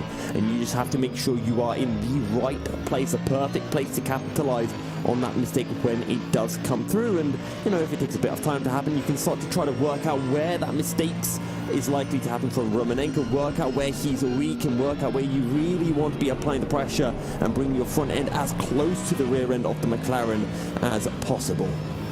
Indeed, and Barzaghi will have seen that Romanenko's start to this race hasn't been setting the world alight. You see Barzaghi really attacking the apex of the corner there, straight lining it, arrowed towards the apex of turn 2 there, never looked back, as we see another interesting battle for 9th place. This battle's been going on as well. Yep, as you said, Kieran, it's the battle for the wooden spoon, and wood is a very durable material. This battle is going to be going on for quite a while as well. 6/10 between Dvorak and Sebastian Lucassen. McLaren against Aston Martin, and it is Dvorak's McLaren that is ahead currently. Fastest lap for Dvorak so far, 46.4. Fastest lap for Lucassen so far, a 46.3. These 2 drivers very evenly matched. We'll see whether that changes once Wojtek Dvorak jumps out of the car and Teddy Franks jumps in, and maybe this will be a battle that goes all the way to the end of the race. I'm really hoping it does, because it's been great between them so far. We've seen, Lucassen there. He's the one on the attack. He's the one trying to get past, and we've seen 2 attempts so far from Lucassen, and they both haven't quite prevailed. Maybe 3rd time really is the charm for him. We'll have to wait and see. Yeah, well, we've seen Lucassen almost hitting Dvorak a couple of times, as you mentioned, down into turn 1. He got very squarely with the rear end, under braking as he tried to pull off a little bit of a dummy, ended up dummying himself in the process, as he almost hit the back of Dvorak and then almost hit the wall stack on the mid part of turn 1. However, he's closing back in, and he can learn from those mistakes and use those to improve on his attacking maneuvers for the next time he tries to find a way through. Actually, he's made a bit of a mistake this time round, and he's now over a second behind Dvorak. Yeah, and for Lucassen, he just needs to try and get himself into that right frame of mind. He's in that car for the entire race, so he wants to be making sure that he just irons out those little mistakes, because in the long term, those little mistakes, if they don't get ironed out, they will cost you 1/10 of a second per lap, and that adds up over a long 2-hour race. I'm loving the 4-camera split screen. We have this battle between Dario Barzaghi and Konstantin Romanenko on the left of your screen. In the top right, the battle between Wojtek Dvorak and Sebastian Lucassen. And then in the bottom right, I believe, is your race leader, Marcello Bonacorsi. Yeah, and what a charge he is on right now, just ever extending his gap at the top of the standings. Really is enjoying himself out there, really consistent, and, well, any for his thoughts, Yusuf? He must be really enjoying his time out there, constantly extending the gap, constantly consistent. He's loving it out there. Absolutely, and back at Monza, the race that was sadly voided, he was running in second, he was having a really good time. And then at Zolder, that pace just seemed to diminish, and we thought, okay, well, maybe for Bonacorsi, that Ferrari, or he just doesn't find himself as comfortable on these lower speed circuits. But then we went to Kyalami, and it was more of the same, another 6th place finish for the Italian. And here at Hungaroring, a tight circuit, more similar to Zolder than it is to Monza. And he's absolutely flying. It's been incredible. Maybe it's just he had more time coming into this race weekend or this race day, and he's just been able to get his setup absolutely perfect. As we have our first drive-through of the race going over to Sebastian Lucasen, and well, sadly that's going to put a bit of a damper on this battle for P9. Yeah, it will do, and you know, I was talking about ironing out those mistakes, and unfortunately those mistakes are going to come back to bite him. Those little bits of track limits have all added up, and unfortunately he's earned himself a drive-through penalty, so he has to serve that within 3 laps of being awarded it. So he's still got a bit of time on his side, but you know, he'll want to try and get past Dvorak in the first instance. He's 1.1 seconds behind, but with a drive-through penalty, that's going to put a real damper on his race tonight. Still an hour and 20, still not over for him, but he'll be absolutely gutted about that one. On the plus side, it's not a stop-go penalty, and the pit lane isn't the longest here at Hungaroring. Once we make our way to Spa, that's the one track you don't want to be picking up a drive-through, because that costs you probably about a minute in total. It's absolutely ridiculous. So Lucasen, I think, just come into the pits as soon as he can, serve that drive-through, and then try to reclaim the 20 seconds or so that you would have lost to Dvorak in this battle. Yeah, and that's just a little fun challenge for him, I guess. Lucasen really just mounting all the odds against him so that he can come back like a phoenix, rising from the ashes and take away that 9th place spot from Dvorak and co. And, well, we'll have to wait and see. This is a heck of a storyline developing with 1 hour and 19 minutes left on the clock for one driver, though, Bonacorsi. Such a storyline is now over 4-second lead ahead of Vaca, enjoying himself out there, making it look easy as well. That's the other thing. That consistent pace is not easy on tyres that are wearing out. When you're approaching that pit window now, your tyres are not going to be in the greatest condition. They can still do the job, but to be consistently doing the lap times he's doing is phenomenal. So something I do want to bring up now is the idea of pit strategies, because this could all play a big factor. For all we know, Bonacorsi is running much lighter on his Ferrari than the Bentley is. As a result, it can be a little bit kinder on the tyres as well. So once we do get to the pit stop stage, we're going to have to take a look as to when this Ferrari pits relative to the Bentley, relative to the BMW. And then, of course, these cars will have different fuel consumption rates. They're going to be in the pits for different periods of time. I think the Bentley is one of the kinder cars to its fuel load, so it might be in the pits for a little bit less time than the Ferrari and BMW, but we'll have to wait and see once the pit cycles come around. Indeed, and that's a great part of these short endurance races, because then you get the opportunity where the pit strategies, you sort of understand very early on what teams are thinking and what teams are going to be doing, whereas we were at Le Mans obviously in October, and really you don't understand the strategies going on until right into the last hour, where it all adds up and they all get back onto track together. At least with a 2 hour, you can understand from the off what the teams are thinking. And of course, for us, we don't really know what these strategies are, and the only time we do have a chance to find out once the pit stops have been made. Come on, Yusuf, you can do better than that at English. Whence? Okay. Once? I mean, whence? That is English. It's just the wrong English. Is a word. Yeah, it is a word. Yes. Don't batter yourself down. It is a word. It is a word. Meanwhile, Lucasen here, he knows. I think this is really his last opportunity in towards turn 12 before he has to come in and serve this drive-through penalty, but he now makes his way in through the last couple of corners, and we are expecting him, it's this lap really, he has to come in and serve this drive-through penalty, which he does indeed. And could he get ahead into the pit lane? No, he can't even do that. That's so unfortunate. He's always going to be behind Dvorak this entire race. That's so sad, but still an hour and 16 on the clock. Still a long way to go. Never say never. It does feel like a long way to go, but then don't worry, over the course of this season, once the Endurance Racing World Championship starts and we get our 12-hour races, we'll be like, oh, 2 hours, the race is almost over once the race starts. But the EWC will be coming everyone's way a little bit later in 2022, so make sure you keep your eyes out on Twitter, on the website, gtr24h.org. Maybe register yourself as well. It's over on R Factor 2, so if that's more of your platform compared to a set of Corsa Competizione, head there as Kostiantin Romanenko, again that rear end looking a little bit squirrely on the McLaren. Really is, isn't it? He is struggling with that McLaren, as Barzaghi knows. He's one of those that will smell blood now in towards turn 1 as he now makes his way on towards the start-finish straight. But this is where the McLaren here will have that setup in its favour. I've got some bad news. You know what's worse than cutting corners, picking up a drive-through penalty? It's to then speed in the pit lane when serving a drive-through penalty and picking up a 30-second stop-go penalty. Yeah, that is remarkably worse. Yeah, I'll hand you that one.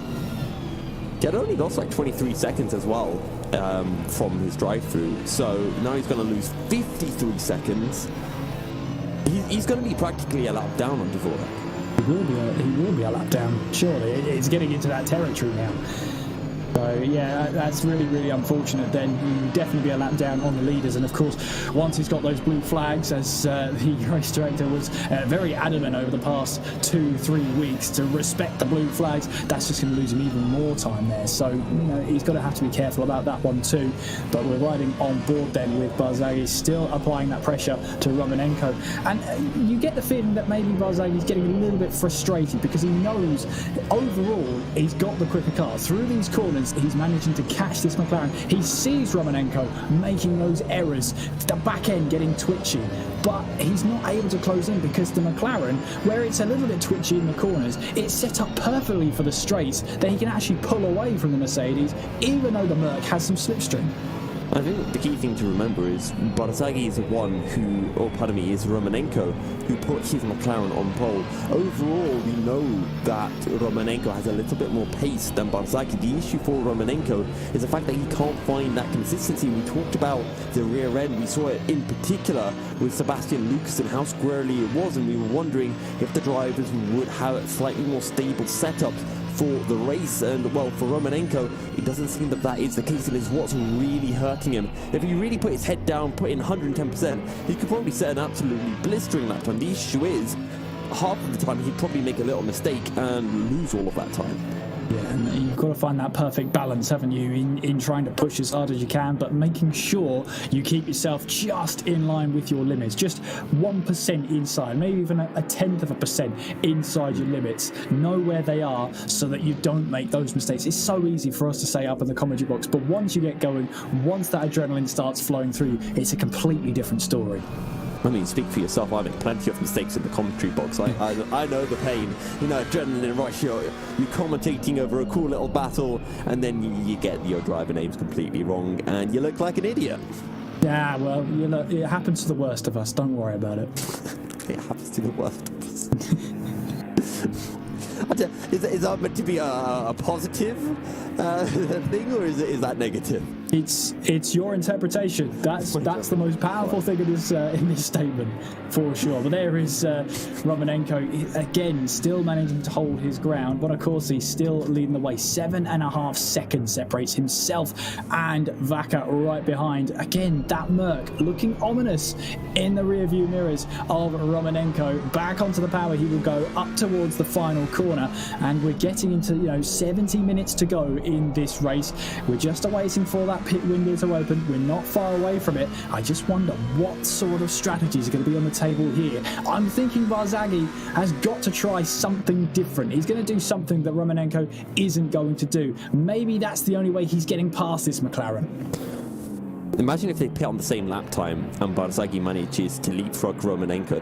That would be the worst way that Romanenko could lose his fourth spot, his advantage over Barzaghi. I was also just doing a few calculations on the driver championship standings. If things finish as they are, Bonacorsi will jump up to second in the standings, and it will be Cataneo jumping up to third. But if Cataneo is able to find a way through Mattia Vacca, Cataneo will be second ahead of Bonacorsi. It's all in the balance then. Bonacorsi knows it's in his best interests to make sure he gets this car to the checkered flag first, and he's doing a mighty good job of that so far as we approach half race distance. Romanenko here again looking behind him. Barzaghi, this is a familiar sight we've seen, the battle for fourth place as they now make their way in through turns 8 and then through turn 9. Again, that McLaren, you can see where it's not as aero dependent. It is going to struggle through these high speed corners. That's when Barzaghi is closing up. But then we get to the straights, and that McLaren is just so slippery at a straight line that it's able to match that Mercedes pace, even with the Merc having the slipstream behind. That is a very frustrating episode and a very frustrating scenario for Barzaghi, because as we've already mentioned, Yusuf, it is so difficult to get an overtake done here. You need the straights and you need your heavy braking zones in order to make the move done into turn 1, maybe even turn 2. You've got the opportunity in towards turn 12, but again, what precedes that? A little bit of a straight. It's so difficult for Barzaghi to actually get this move done or even get close enough to make a move happen, as we've got Vacca who's come into the pits. That's an incredibly early pit stop from Mattia Vacca. Only 15 minutes into the race. Well, not even 50 minutes, because we still have over 1 hour and 10 minutes remaining. So Mattia Vacca, well, I think he's going to be dropping a couple of positions if he's not careful with the amount, considering how little fuel he had. He might even fall behind Romanenko after the pit stops, but Romanenko runs a bit wide on the exit of turn 2. This means that Barzaghi can get a great run through turn 3, and now he's looking on the outside, up the hill into turn 4. Surely you don't do it there. No, he doesn't. He'll slot in behind, but he's still searching for a way through on his teammate. Now he's looking for the outside into turn 5, but again, it's going to be a case of looking for the switchback, trying to get on the power, but Romanenko knows that as long as he holds the inside, there's no way for Barzaghi to find a way through. Yeah, I mean, in the end, it was smart driving from Romanenko. He knew if you put the car that's trying to attack on the outside of turn 4, there's a 95% chance they're going to back out because of the nature of the corner. It's such a high-speed corner to your left, but you're also using so much curb on the right-hand side. It's not worth trying to make a move around the outside because you're just going to be given no room whatsoever. Romanenko then doing a fine job of defending, but it has cost him a lot of time on this lap. Barzaghi is a lot closer than he has been on previous laps. We've already seen then Vecca come into the pits, so we're just awaiting to see how others react around him as Romanenko then gets back onto the power. Both drivers staying out then as they make their way on towards the start-finish straight once again. That Merc looks a little closer than it did on the last lap. Let's see what this entails down towards turn 1. Barzaghi a little bit wide though going into the final corner. I think he wanted to get a late apex, get on the power nice and early, but he just couldn't find the grip on the outside, and as a result he was wide throughout the entire corner, very late on the brakes into turn 1, maybe getting a feel for how late on the brakes he can go, how far back he can send it down the inside of Romanenko from. Also, just to give a bit more information on this battle and maybe why Romanenko is able to be a little bit quicker than Barzaghi on the straights. I think one is maybe Barzaghi has a bit more fuel in the car. Maybe Romanenko, like Mattia Vacca, will be pitting early, will be pitting before that 1 hour mark, and maybe Barzaghi can go beyond it. The other possibility is maybe Barzaghi is not running in his rich engine mode, which would be a little bit surprising, but maybe he's trying to save his fuel and then wait for one opportunity. Maybe an opportunity like here, where he's as close as possible to the rear end of Romanenko before sending it down the inside of turn 1. Yeah, again, just applying that pressure through turns 8 and 9. Of course, never thinking about a move in towards turn 8, but if he can fill the mirrors of the car ahead and be that intimidating Mercedes, then it could work in his favour. Just didn't work this time around. Out of turn 11, a little bit sketchy on the exit there on board with Barzaghi. Down in towards turn 12 we will go. Downhill braking section. You're really testing your brakes there and really hoping that you've chosen the right braking point. In through turn 13 we will go. Patience on the power. Back onto it we go. And you see there the McLaren looking to the inside, maybe thinking about coming into the pits. More importantly, making Barzaghi try and commit to the pit lane as they both now get back onto the power, onto the start from the straight. You see that McLaren again on the straights is just able to extend just in the first instance and then is able to just keep ahead even with that slipstream. Cataneo in the BMW is now into the pits.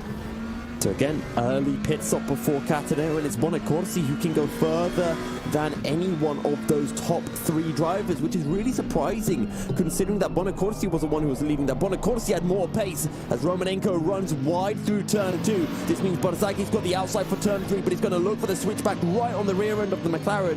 We've been here before, Barzaghi looking to the outside towards turn 4 on the previous lap, but it didn't work for him last time, and this time Barzaghi will just slot back in behind. Corti also into the pits for the Renegade Lexus.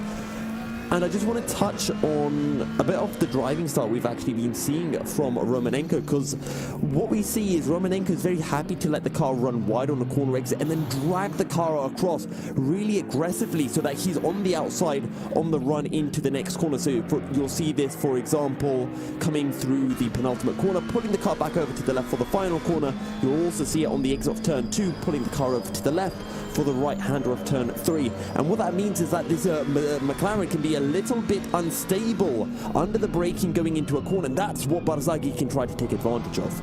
Yeah, and we saw then Romanenko parking it on the apex in through turn 3, and that just enabled him to stay ahead. Dvorak, meanwhile, is in 8th place, and I think that's the BMW. It is of Cataneo, who's rejoined ahead of him. So Cataneo in 7th place at the moment, rejoining now what is for 2nd place at the moment. But both these drivers yet to make a pit stop in this race. Of course, it is mandatory to make 1 stop in this race, as we see that Merc still right behind, heading in towards turn 1. But a very similar story to ours have passed already. It's very tricky to get past this McLaren. 2 different lines being taken into turn 1. It might favour the Mercedes in the first instance, as Barzaghi looking for any way past that McLaren of Romanenko, but still in towards turn 2, no way through. He's right on his tail though, again back onto the power, maybe slightly earlier than Romanenko. Through turn 3 we go, up the hill they will go towards turn 4, but it's such a difficult place to make a pass stick through turn 4 that most drivers just back out of it and think to another corner. But Romanenko doing enough, but the more these two battle, the more it's going to favour Vaca and Cataneo, because although they're on heavier fuel, it really helps when the cars that are lighter in fuel battle. By the way, these two are practically 20 seconds behind your race leader, Marcello Bonacorsi. Also, Cataneo, he's 9.7 seconds behind Mattia Vaca, so he's actually lost 8 seconds in the pit stop.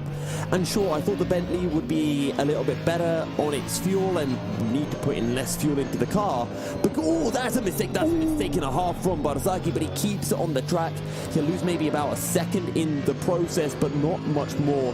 Good save from the Mercedes. But going back to my point on Cataneo, I actually think Cataneo overshot his pit box. I think he had to bring the car to a stop and then reverse back into his pit box. I think that's the only way he loses that much time to the likes of Mattia Vaca.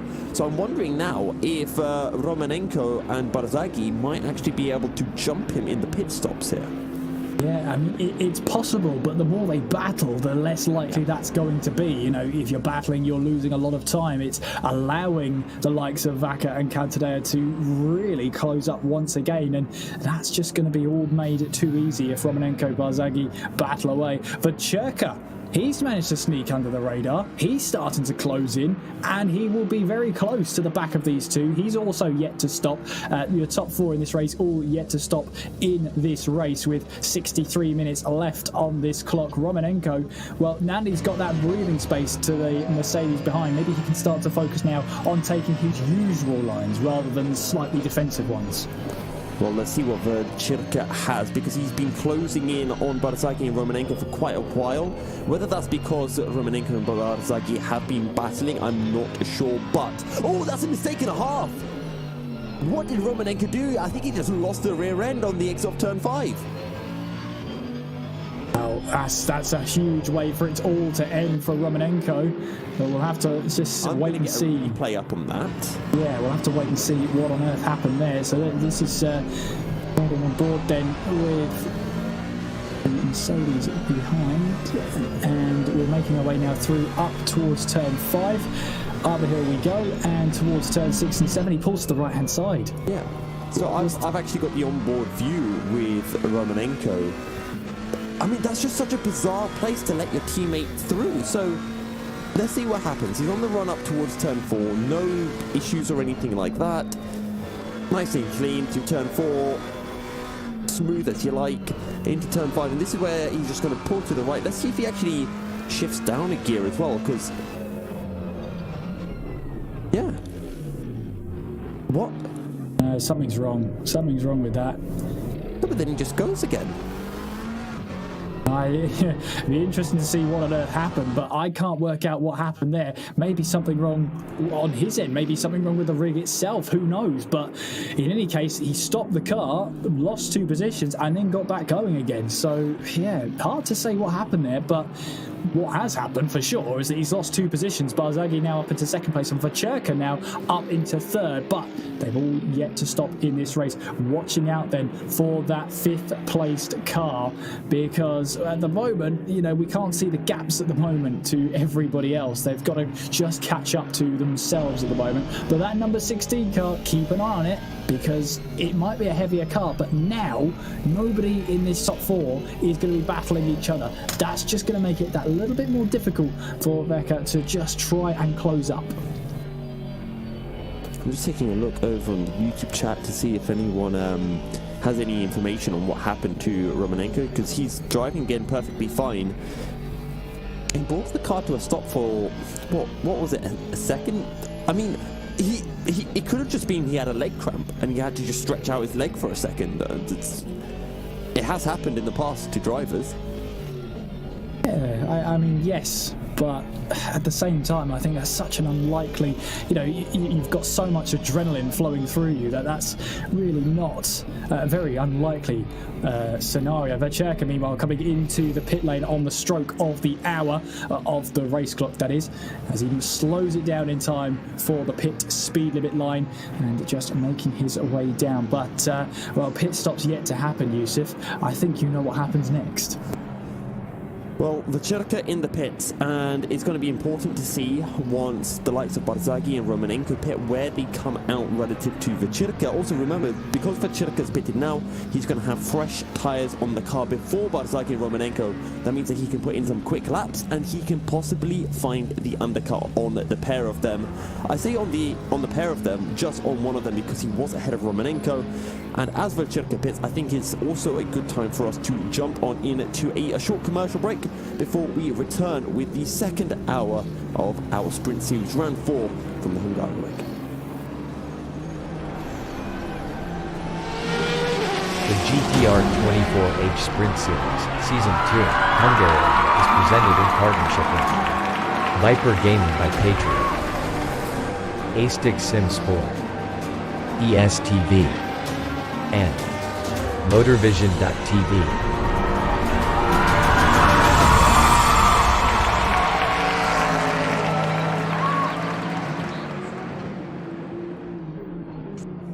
A 1v2 for the tournament. Pressure is on.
Racing for Green is here to help you carbon neutralize your racing. By planting new trees, Racing for Green offers to make your racing carbon neutral. We already have the calculations, contacts, infrastructure, deals and solutions ready for you to easily buy carbon neutral laps on any racetrack. It doesn't matter if you are a racing fan, team owner, driver, sponsor or partner. Anyone can buy CO2 neutral laps in the Racing for Green webshop and trade CO2 emissions for New Forest. Racing for Green.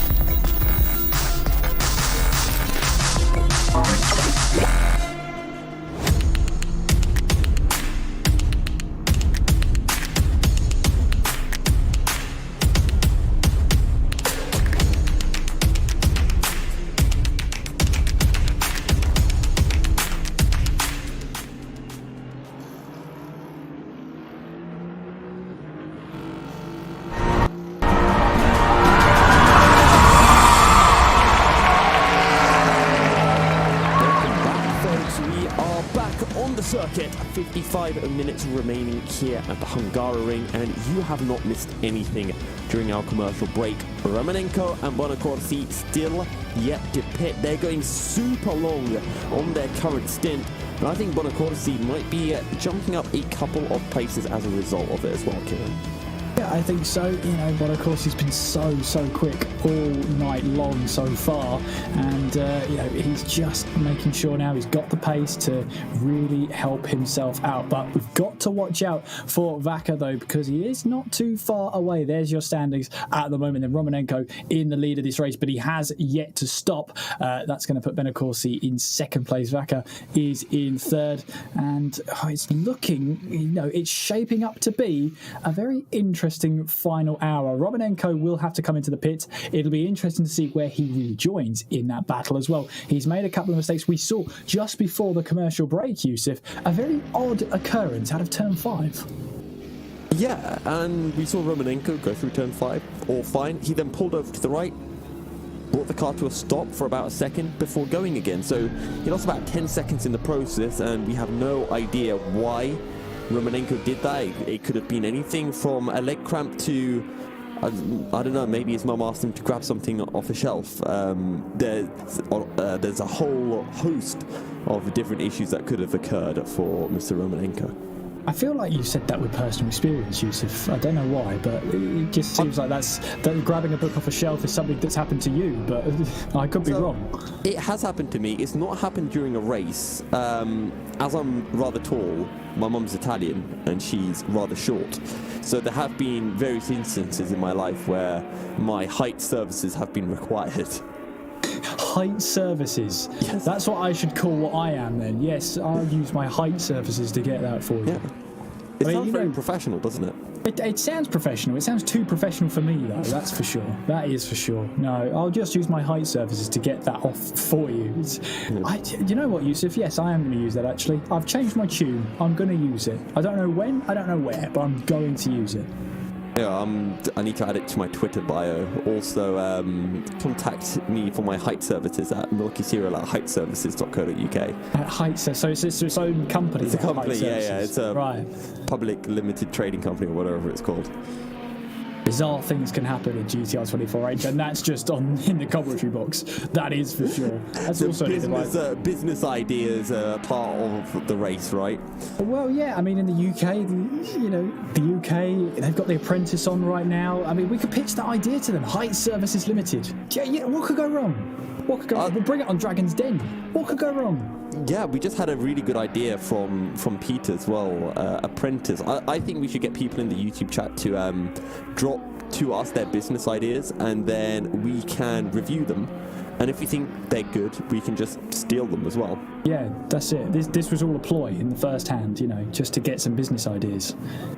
So that's all it was. That's all it was. Bonacorsi, meanwhile, we're watching him making his way through the final corner. Technically, he is in the net lead of this race. The gap between himself and Romanenko is relatively short, but he is the net leader of this race. But Vaca right behind him there. That looks a lot less than 7.5 seconds, 8 seconds, which it was at the turn of the pit stops. Of course, Bonacorsi running quite long into this race. Vaca pitting at around about 68 minutes left on the clock. box, so he pitted very early. He's got to make sure that those tyres are in good nick for the end of the race. And the really surprising thing about that is it means that Bonacorsi, the gap that he was pulling was so necessary, because otherwise he could have been leapfrogged by Vaca, who pitted before Bonacorsi as well. So I guess Mattia Vaca with fresh tyres has been able to close down that gap somewhat, but he will have slighter older tyres than Bonacorsi. Now it should be easier for Bonacorsi to stretch that lead back out. Cataneo trying to close in on Vaca as well. And as we mentioned before, Bentley very good over a race just because of the pit stops. It's got to put a little bit less fuel in the car. Quite nice on its fuel, or at the very least Mattia Vaca has been very nice on the fuel. He gained 8 seconds to Cataneo over the pit stop, and he only pitted a couple of laps before Cataneo as well. Yes, absolutely. So Vaca just trying to make his strategy work. He's starting to lose time though on Bonacorsi. The gap's now extended to 4.1 seconds. So that could be the other disadvantage of pitting so early, is that, you know, you've shown your hand there. You will have a heavier car, and as we all know, a heavier car is more hurtful to its tyres. So you will start to feel the effects of that even before the likes of Bonacorsi come into their pits to complete their stop, basically. But we're riding on board then with our current race leader in Romanenko, still yet to stop in this race. And it's been a bit of a mixed bag for Romanenko. He started this race on pole. He went all the way down to 5th before the pit stops. He is currently leading the race. He will get some laps led to his stats, but unfortunately for him, he's still yet to stop, and the gap is going to fall him right down to 5th place once again. Unfortunately for him as well, there aren't any points for laps led either. Not coming in the pits this lap either. This man has done 1 hour 10 minutes on this stint, and he's looking to go even further in the McLaren. Genuinely, this is not going to be a long stop for the McLaren driver, and I'm wondering how much time he can gain as a result, because before the pit stops he was between Cataneo and, well, actually no, he had let Barzagli through, and he had let Vacirca through as well. So I'm expecting him actually to be able to jump ahead of Barzagli after his pit stop, especially considering that Mercedes is really harsh with its fuel and would have had a lot of fuel to put into the fuel tank as well. Of course, yes, it's heavier on fuel, it's much more aggressive on fuel, therefore you have to take more fuel on, therefore your car is heavier. They're all things that sort of start to snowball and start to run against you in the grand scheme of things. But here he comes then into the pits. Romanenko from the lead is now coming into the pits, but as you say, him going up and 70 minutes into this race, in theory he'll have a shorter stop because he's got less fuel to take on board, but he's still got to change his tyres if he wants to, and knowing how aggressive that car is down the straight means that it won't be as kind to its tyres through the corners. You would expect Romanenko to have a fresh set of rubber on. So I've just realised something as well, and I'll come back to Romanenko momentarily, but do you remember how Lucasen had that drive-through penalty? I did, yes. You remember how he then got a 30-second stop-go penalty for speeding into the pit lane during his drive-through penalty? I feel like you're rubbing that in for poor Sebastian Lucasen, but yes, I do remember that. Yeah, how is he ahead of Teddy Franks? Well, it could be a pit stop scenario there for Franks. It's 3 laps. Well, that could be a mistake, that could be damage, being repaired in the pit stop, that could be anything, but in the grand scheme of things... It's not 3 laps, it's just playing up, because I'm looking at my other timing, and they are on the same lap, but Teddy Franks is a minute behind. And that is surprising, because even if there is a pit stop still for Lucasen, that's just bizarre to me. It is, it really is, as Corti gets his way past one of the back markers, the race director making it very clear over the past 3 or 4 weeks or so to respect the blue flags.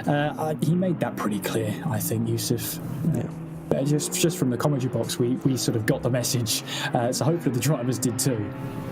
So Romanenko has come out in 5th place. He's behind Barzagli, who he was behind before, and he's behind Vacirca as well by 4 seconds. So Romanenko has not actually gained any time on Vacirca and Barzagli through that pit stop phase, but he does have much fresher tyres than the pair of them, and this should be able to help him through the remaining 3/4 of an hour.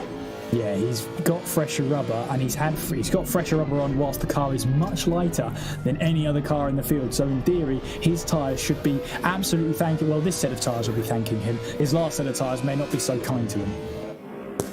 The thing is, the last set of tyres will be hoping that it can get an early bath, maybe relax, spend some time with the family, maybe meet the, I think the front left tyre would want to, you know, hang out with the rear right tyre.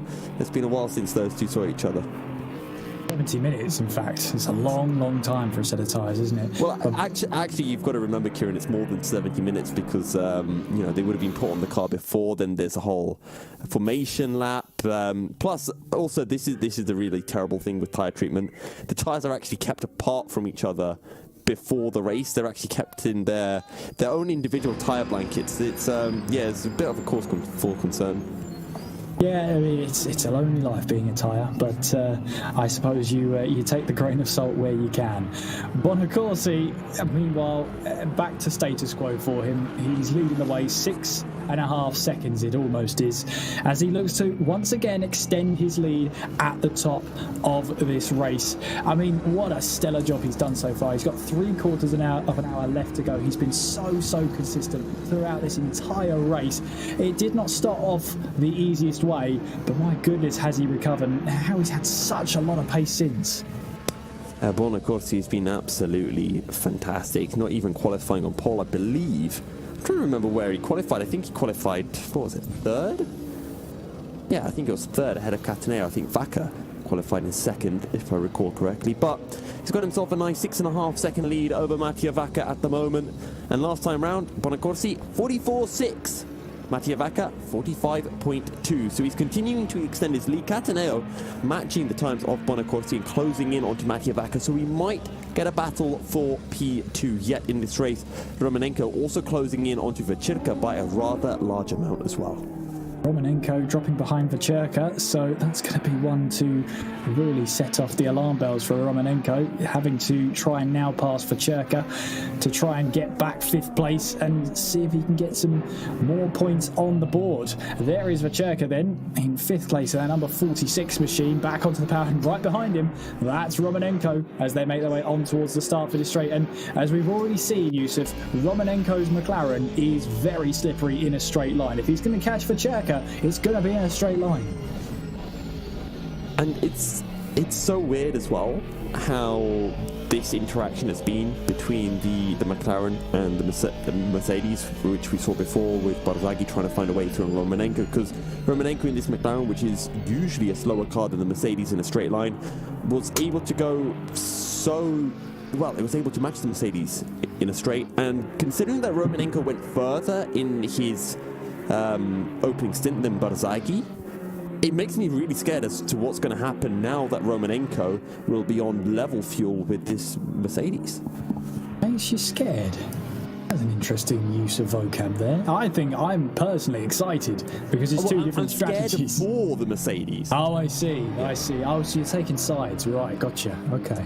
All right. I see how it is. Yes. I guess I am taking sides. I'm trying to think of the term for it, but I can't remember it because my English is terrible. But yes, from whence it came, your English, yes. Yeah, from whence it came. So from whence it came. All right, Kieran, don't use my words that I messed up and then use them in the right sentences. Gloating here.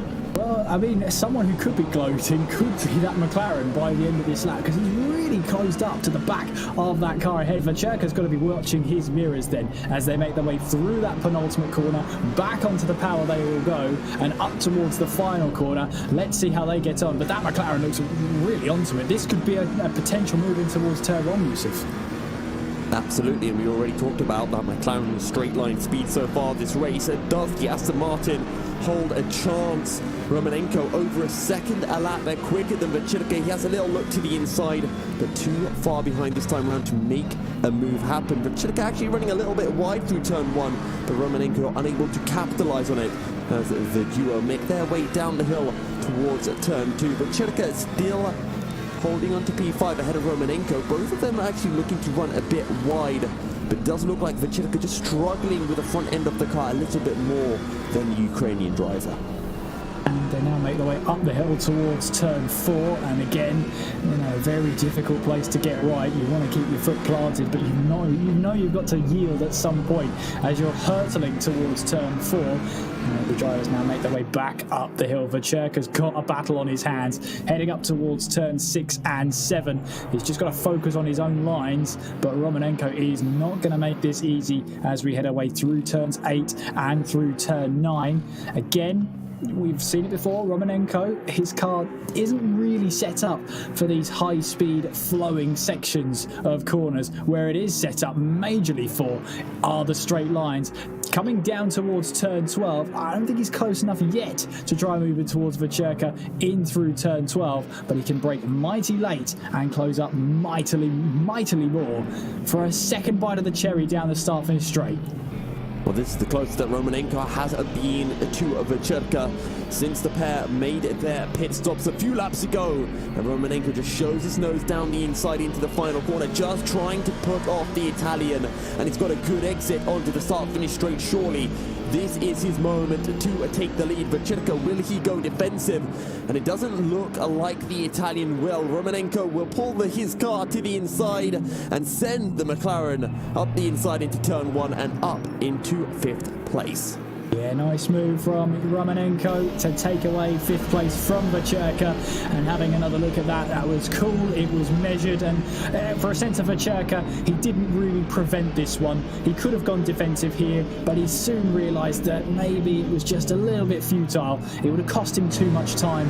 He's happy with the points he's going to be picking up, but for Romanenko, that's a pass that needed to be made. He can now press on for the last 40 minutes, see how much time he can make up. It's 12.6 seconds between himself and Barzaghi. That's a heck of a mountain to climb, but 40 minutes to go, I wouldn't rule anything out. And Barzaghi's actually been going fairly quickly as well, 45.1. He's actually quicker than Mattia Vacca in P2. So let's see what Romanenko can do with his McLaren and see whether he can close in on to Barzaghi. 40 minutes remaining. That's the equivalent of about 25 laps here at the Hungaroring. Someone else who's closing in is Alessio Cataneo, who's now just a couple of seconds behind Mattia Vacca, been closing in by about half a second a lap on his ballast teammate.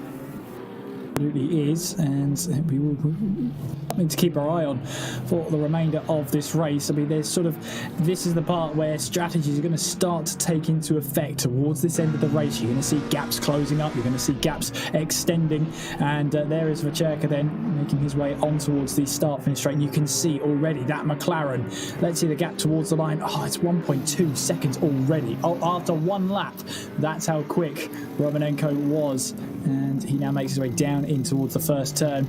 In terms of him being behind Barzaghi, it's stable, the gap at the moment, still 12.2 seconds, but again, 40 minutes, in a sprint race where you're just throwing everything at it. With a sprint race, you're basically telling the driver, quali laps every single time. That's what happens when a driver sees sprint race. They'll do quali laps, they'll get moves done quickly, they'll be more aggressive, and with that comes more of a risk of those mistakes creeping in, especially towards the end of the race. Absolutely, and we've seen those mistakes, a lot of those mistakes actually coming from a certain Konstantin Romanenko. He lost his lead. Remember, he took a pole, he looked really good in qualifying, but an early mistake on lap 2 lost him the lead, then another mistake lost him P2 and P3, and then he lost P4 as well to Barzaghi and Vacherka when he pulled off the racing line, brought his car to a stop for a few seconds. We still don't know why exactly he did that. It could have been a large number of issues. However, what we do know is that Romanenko is back to his pace, and he's trying to close in on to his teammate of Barzaghi. Last time round, Barzaghi a 45.690, Romanenko a 45.890.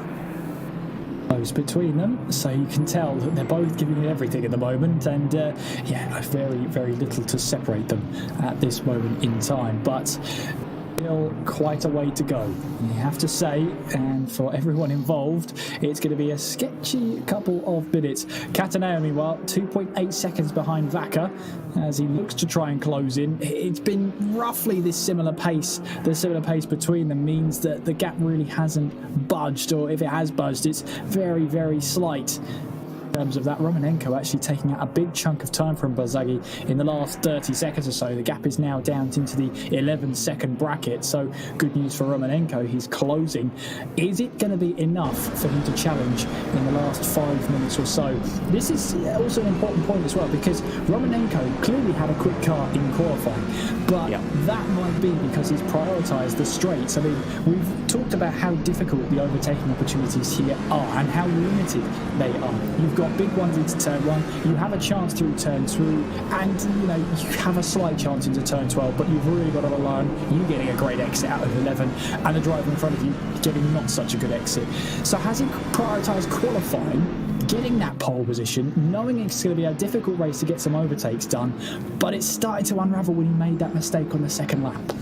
It might very well be the case, and we said that his car has looked like it doesn't have too much downforce. It's looked squirrely through the corners, and it would make sense, it would add up, but Romanenko is starting to put the hammer down. The gap between himself and Barzaghi is already at 10.7 seconds. He's closing in by a large amount, and we're also closing in on to our commercial break. So we're going to throw in for a short break, and we'll be back in a few minutes of time with a final half an hour of the race. Stay tuned.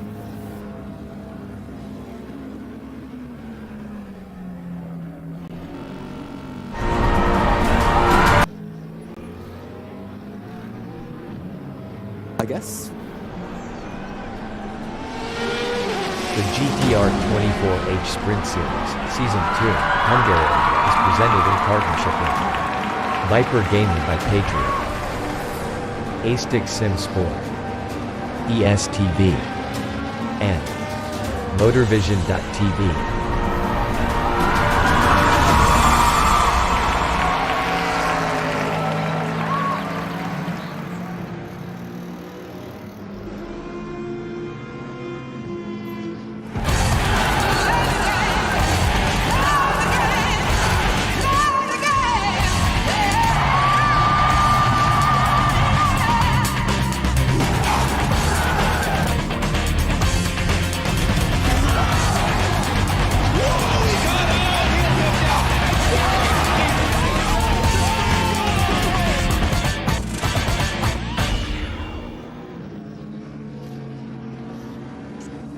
A 1v2 for the tournament. Pressure is on.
Racing for Green is here to help you carbon neutralize your racing. By planting new trees, Racing for Green offers to make your racing carbon neutral. We already have the calculations, contacts, infrastructure, deals and solutions ready for you to easily buy carbon neutral laps on any racetrack. It doesn't matter if you are a racing fan, team owner, driver, sponsor, or partner. Anyone can buy CO2 neutral laps in the Racing for Green webshop and trade CO2 emissions for New Forest. Racing for Green.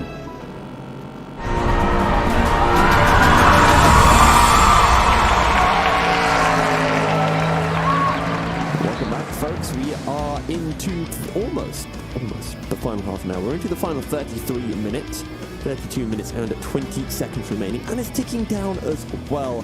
Marcello Bonaccorsi continues to lead from Mattia Vacca and Alessio Cataneo, but Cataneo is closing in onto Mattia Vacca last time round. Cataneo taking 4 tenths out of his Ballas teammate, and maybe Kieran will be having a battle in about 10 minutes time. We may do. I mean, Cataneo is closing in now at a rate of knots, so I wouldn't be surprised to see that sort of battle developing in towards the last half an hour. But this really has been a story of the Ferrari that could. I mean, what a drive so far from Bonaccorsi. He continues to extend his gap, and looking at his lap times, Yusuf, he has been as consistent as he's been at the very start of this race. Absolutely, and it's a bit of a shame that we haven't had the likes of, I want to say, Pierluca Amato, George Boothby. I'd say Ahmed Hosseini, but I think Ahmed Hosseini would be quick enough. I'm genuinely thinking that Bonaccorsi could have beaten Boothby or Amato as well, because we don't know what their pace would have been like.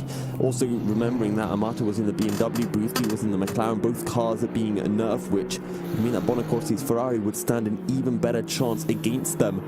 We've seen what's happened with Romanenko. Yes, he was able to put it on pole, but his race pace in that McLaren just has not looked the same. Bonaccorsi, though, absolutely impeccable in his Ferrari so far. It's been a fantastic drive from him. Cataneo, though, still closing in on Mattia Vacca, and the gap just over a second between the pair of them. And Cataneo will now really be starting to feel the effects of slipstream and should be able to close in a little bit quicker onto Vacca, and then he's going to start to feel the wonderful thing that is dirty air. Yeah, dirty air, which is, well, not as bad. It's when you turn to these GT cars, yes, there is an element of that, but nowhere near as much as the heavily aero-dependent Formula cars. So in that sense, yeah, there is a bit, but it's negligible. You can really write it off, and you can still follow quite close behind to the car ahead, which is very, very good. It's what we want to see. In terms of Vacherka, though, he has unfortunately waved Romanenko goodbye. Even in the commercial break, he's now 8.5 seconds back from Romanenko, and Romanenko himself is 9 seconds back from Barzaghi, so he is closing in, and by my calculations, which we never rely on, he's going to catch him before the end of this race for sure. That's going to be a battle we need to watch for 4th place. As well as that, Vacca is being closed in by Cataneo. The gap is less than a second now. 2 teammates ready to do battle all over again. Shades of the beginning of the race. Shades of purple across the top 5 of our race. All 5 Ballas drivers in the top 5, just like they were in qualifying. But the order is still yet to be decided. Cataneo last time round taking another 2 tenths out of Mattia Vacca, 9 tenths between the pair of them, and I actually caught Cataneo running a little bit wide on the exit of turn 12. I think it cost him a little bit of time as well. But this battle, I'm sure, will be raging on. Alessio Cataneo, definitely the quicker of the 2. He is in the BMW, Mattia Vacca in that Bentley. And we'll see whether Cataneo can find a way through. Cataneo, if he jumps up into second in the championship, or if he jumps up in second this race, he will take second in the championship over his teammate Bonaccorsi, who is also looking to jump up from, I think it's a P5 that he's currently sitting.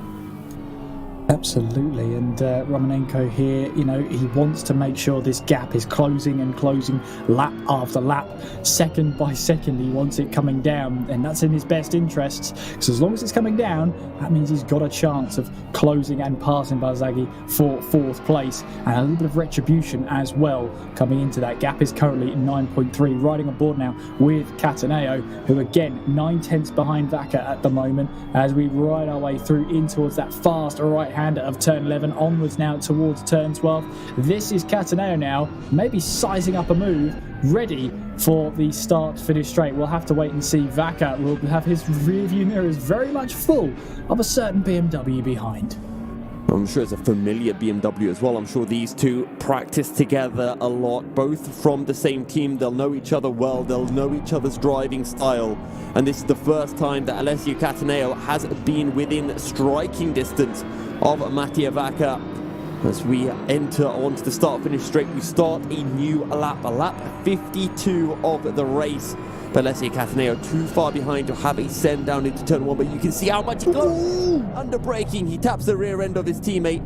He's going to bring the car to a stop, but that's cost Mattia Vacca so much time, and Barzaghi is probably going to close in by a good 5-6 seconds to the pair of them.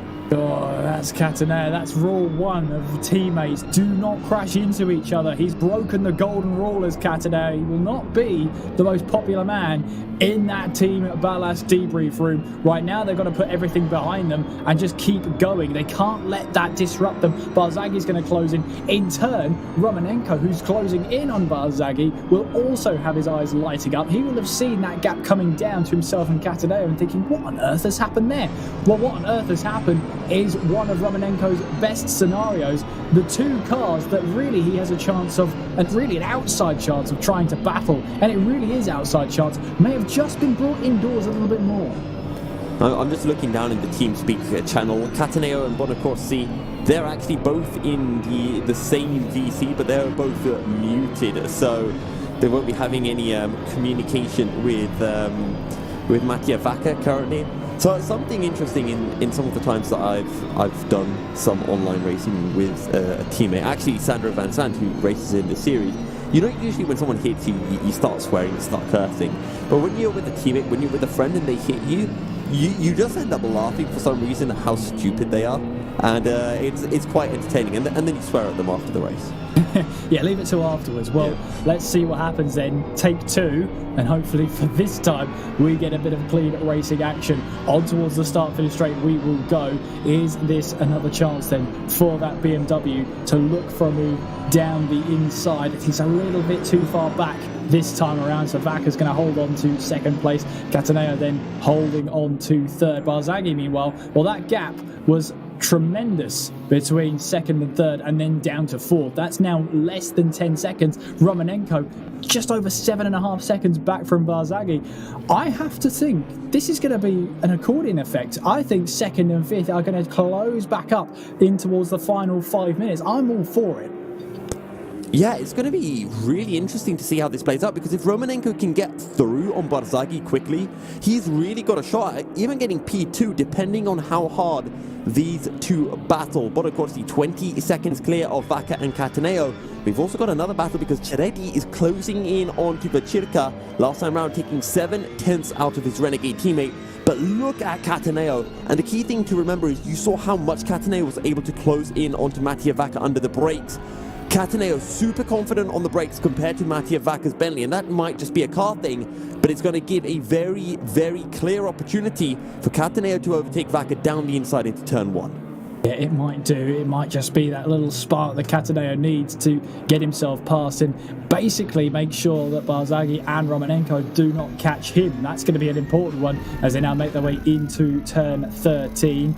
And again, trying just to find that grip out there, back onto the power as we ride on board with Vacca. Look at Cataneo all over the back of him there as they head their way through the final corner on towards that start-finish straight. Riding on board then with Cataneo. Look how hard he's wrenching that wheel just to keep it under wraps and under check as we cross over the start-finish line once again down in towards turn 1. Up into 5th gear, we're pulling 240 kilometers an hour, 245 before you slam onto the brakes once again in towards turn 1. Still no way through for Cataneo. And are we seeing shades of a battle between Barzaghi and Romanenko here, where one car is good in the straights, the other's good in the corners, and it favours the car that's in front that's better on the straights?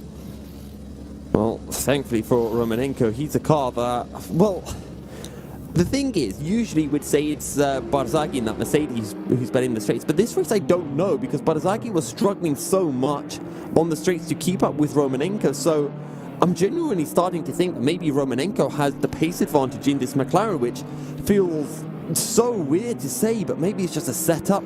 Maybe Barzaghi took loads of downforce on his Mercedes. It's the only thing that would really make this all add up. But for now, we can keep our eyes on this battle between Cataneo and Vacca. We can try to leave the deductions on strategy and setup between Barzaghi and Romanenko for later, but Romanenko is still closing in, taking 6/10 out of Barzaghi last time round. Ceredi last time round taking 3/10 out of Vechirka. So we've got 3 battles fast approaching. Well, 1 battle has already approached. Cataneo still on the back of Mattia Vacca. This time round, it's not been a great lap from him, and I think Mattia Vacca should be safe into turn 1. We go then on board once again through the penultimate corner as Cataneo again in that BMW looking to try and find his way past Vacca. And all that time, Barzaghi is closing them both. Romanenko is closing even faster. We'll have to wait and see how this all pans out over the next 22 minutes. And again, Vacca looking like that Bentley's good in a straight line. Cataneo goes all the way to the left-hand side of your picture. He's just looking and just trying to get in the head of Vacca at the moment. That's all he's trying to do. A little bit of mind games there. Nothing wrong with that. But as they make their way down towards turn 2, that's maybe a bit of desperation for Cataneo. He's had a chance to try and get past the Bentley, although the door was very much slammed in his face well before he got to the braking zone. He made contact with his teammate, he yielded and allowed him to have the position, so it's only going to be a reprimand from the stewards, if that. And for Cataneo now, well, he's already made that mistake. It might just make him a little bit nervous and maybe a little bit more reluctant to try and make a move and maybe dive for a move, because he's got it wrong once before. I'm honestly so excited for these final 20 minutes. Somehow, in the sprint series, there's always a way in which action brings itself to us in the closing chapter of the race, and as night begins to set over day here at Hungary, it might be a night setting on Vacca's chances of picking up a podium. As you mentioned, Barzaghi and Romanenko both closing in on these two. Romanenko, the fastest man on the circuit, Barzaghi the second fastest on the circuit, a 45.1 and a 45.6 respectively, your race leader. But of course, a 45.8 as Alessio Cataneo looks for the outside, but he gets a wheel onto the grass and it just unstabilizes the car. He doesn't care though, getting on the power as early as possible on the exit of turn 13. Now towards turn 14, Alessio Cataneo is close. He's 3/10 behind Mattia Vacca as he gets the power on to the start finish straight. Bentley versus a BMW. And how late on the brakes can Cataneo go? Is he close enough to send it down the inside into turn 1? And the answer is no, not this time around. Cataneo and Vacca, 46.3, 46.4. Barzaghi and Romanenko a little bit further behind, a 45.8. But for Romanenko, a 46.9. Romanenko's had a really poor lap. Meanwhile, battle for 6th place going on between Vechirka and Ceredi here as they make their way on towards the start-finish straight. Ceredi has been doing a good job of closing bit by bit, sector by sector, as we see the picture-in-picture battle for 2nd place as they head their way up towards turn 4. Oh my word! That's Ceredi absolutely missing his braking point, going straight into the wall there. What on earth happened there? Well, he's come back onto the circuit, so I'm wondering if he's actually got into the wall at all. But at the rate of knots he was going, that was not stopping anytime soon. I think I'm going to get a quick replay of that one up, Peter. So if you give me a second and leave my camera to its own devices, we can see exactly what happened to Ceredi, because that was bizarre. So we're riding on board, and you can see Vechirka and a Renegade rear wing, and he'll get pretty close, but I think he just outbraked himself and then just had to get back on the power so he doesn't hit his teammate in the rear. Just wondering if he hit the wall, because that's going to be the most important part, really, isn't it? You know, if he hits that wall, it is going to be, well, a disaster for him, because how much damage will there be? So here we go then, coming down in towards, well, he's left it so late. Yeah, he does make contact with the wall quite heavily. I'm not sure what's going on there, but he was still on throttle about 150 metres after his braking point. Yeah, it was bizarre, I think, is probably the best way to describe that. Yeah, it's super late on the brakes. It's almost like he just forgot he had to brake into turn 1. It could easily be a distraction of some sort. You know, it's so easy. If you're, for example, some of these drivers will be streaming or recording or whatever, and if something just catches your eye, you miss your braking points. It's so easy to do. I mean, Well, I mean, I tried racing. I'm here for a reason. But, yeah, it's just so easy to get yourself distracted when you're in a race where maybe something's not quite right or something's not gone your way. It's so easy to just tune out. But, yeah, when you're just about coming up to battle someone, that's the last point. That's the last moment you actually want to tune out. But, hey-ho, it is what it is. Seredi did get into the wall, so how much lasting damage he's got to carry for the next 18 minutes is, well, we'll have to wait and see how his pace is. We focus then back on this battle for second place between Vaca and Stataneo. Vaca, Cataneo, Barzaghi, 56-0, 56-0. Oh, pardon me, 56, 46-0, 46-0, 46-0. Romanenko, 45.6. Started to find his groove once again. He's trying to close in on the Mercedes, but for now he's going to have to keep on plugging away at that gap. 6.7 seconds. If it wasn't for that mistake he made a couple of laps ago, that gap would probably be at about 5.5 seconds right now, but 6.7 between the pair of them. The headlights are in full effect here at the Hungaroring. Bonacorsi just in a race of his own, 21 seconds clear. I think even we could win this race from Bonacorsi's position. I don't know. Yeah, I'd rule myself out instantly. You look just decent on Peter Simber, to be fair. Yeah, but there's always a blade of grass that catches me out, you know?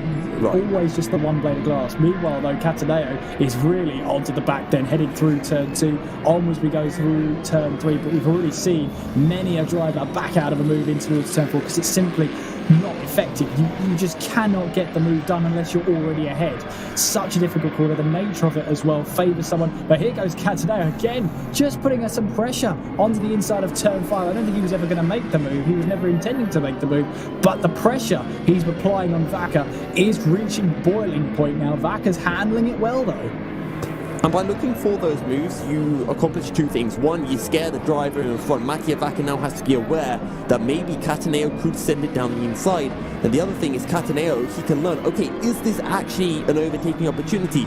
Maybe if I get a slightly better run coming out of turn 4 on the next lap, I can throw it down the inside.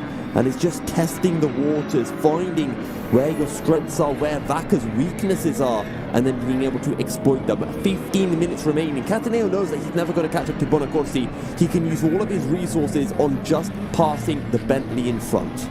Yeah, and the Bentley punches one of the biggest holes in the air in GT racing, and it's still not enough for Cataneo to take full advantage of as they make their way now on towards that start-finish straight. The headlights gleaming under the sky, under the stars almost, as they head towards turn 1. But Cataneo, once again, is he looking for a move in towards turn 1? No, he is not. Braking though, but braking late in towards turn 1. He can get the power down earlier, it looks then. Vaca then, and that looks like it could help him in towards turn 2. I just don't think he's quite close enough yet. That pressure is being applied tenfold. But Vaca is handling it well for now. Cataneo in third place, but the longer he stays behind, the more at risk he is from Barzaghi behind. In fact, the Barzaghi closing the gap hasn't been as prevalent in the last 5 minutes or so. It's stayed at around 8.5 seconds. We'll see at the next sector times if that gap is still coming down at the rate of knots that it was. 8.3, so it has stabilised at the moment. If not, it's coming down by a couple of tenths per lap. So really now Cataneo can focus on Vaca to try and get his way past. Just keep one eye on the gap behind because, as we've already mentioned, if you're battling, you're losing time.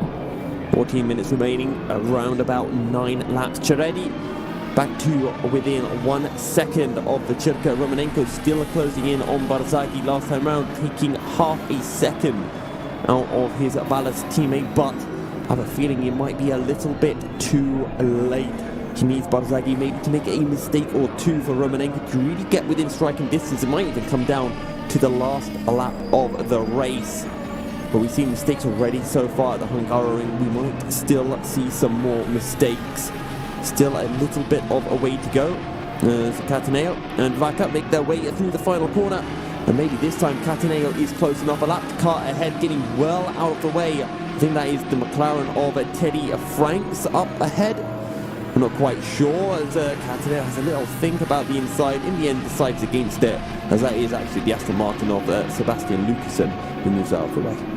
Is indeed, and that might have just helped out Vaca. You'll take any bit of tow, any bit of slipstream you can to stay ahead as they now make their way in through turn 2, and very aggressive braking there from Cataneo to try and steal away the apex, and very aggressive through turn 2. Full faith in the car and its setup to just throw the car in and hope it sticks. Here comes Serrati then. Does he have this time? Can he spot his braking point this time around? Against Vacherka, down in towards turn 1 we go. He is braking for the corner this time around. He's got the inside line, he gets the power down, and that's what he was intending about 3 or 4 laps ago. He got it right this time around. Serrati up to 6th place, Vacherka down to 7th. Good stuff from Giretti to move up into 6th. Aston Martin versus Aston Martin, so no differences in terms of car, in terms of manufacturers. Cataneo's actually been a little bit slow on this lap. I think these two have been battling. I think Cataneo might have tried to sneak his nose down the inside somewhere. Romanenko 6 seconds behind Barzagli. Last time round actually matching Barzagli, the pair of them 45.8, 45.7. Vaca Cataneo 45.7, 45.6. So these two in 2nd and 3rd have found their pace a little bit and have got their heads down and started to push and maintain this gap to Barzagli. Yeah, I have to say for the McLaren as well, it's not over yet for Romanenko, but the steam is starting to run out. With only 11 minutes to go, he's got just under 6-second gap between himself and the car ahead. It's starting to slow down that momentum. Momentum is still on his side, but it was not as prevalent as it was 20 minutes ago. We'll have to keep an eye on that one as we see the battle for 2nd place exiting turn 1 on the run down towards turn 2. Mattia Vaca looking like he has got this under control. Unless Cataneo still has a trump card hidden that he is ready to play. Because so far it looks like Vaca has had every answer he's needed for Cataneo. Cataneo not looking like he could get quite close enough to the back of the Bentley on the run into turn 1. This is one of the places where Cataneo has looked very close to Vaca on the run into turn 5. Maybe he can look for a move down the inside. Maybe he can force Vaca to take a wide run through turn 5, but not this time round. Cataneo will have to stay behind for a little longer. Yeah, and you see then just in the final 11 minutes, those mistakes are starting to creep through with the aggression. You're trying to throw the car into these corners and trying to get the most pace out of it when you've got to remember your tyres are going to be past their best. You need to look after them as well. They're not going to be as fresh as they were at the start of your stint. Cataneo, meanwhile, doesn't give a single flying care in the world about that one as he makes his way now down in towards turn 12. Again, just trying to wrestle the car through, get every bit of performance out of it. If the car had a neck, Cataneo would be ringing it right now, just trying to get every last ounce of performance out of these tyres, out of the car, and on towards the final corner. Is this a moment now with just under 10 minutes of the race to go? Cataneo knows his time is running out. Onto the power they go then, down the start-finish straight. Is this going to be a chance for Cataneo? We know that Bentley punches a big hole in the air, but it still might not be enough. Heading down in towards turn 1, Cataneo holds his line in towards turn 1. We know how aggressive he is on the brakes. We know he wants to snatch that apex away on the power on the exit from turn 1 down towards turn 2. Vaca defends the inside line, moves back to the racing line. He knows exactly what he needs to do in that Bentley. Cataneo trying to grab a much tighter line through turn 2, but it means that he has to back out because Vaca's parked it on the apex in the middle of the track. Vaca knows exactly what to do. It's just keeping that up for the next 9 minutes and then a bit more. And now battle for P4 might not be over either because Romanenko took 1.5 seconds out of Barzagli last time round. The gap less than 4 seconds between the pair of them, and it is continuing to shrink. Well, we might have two Ballaser duos duking it out. Less than 9 minutes remaining. This is the point now where Cataneo, where Vaca know, okay, we're holding nothing back. We're giving it absolutely everything, 105% every single lap. If you make a mistake, fine, so be it. But you can't come out of a race thinking, if only I had pushed a little bit more. And you can see that Vaca's pushing on the exit of the corner, running a bit wide. He's had to go defensive. Cataneo looks to the outside and down into turn 12.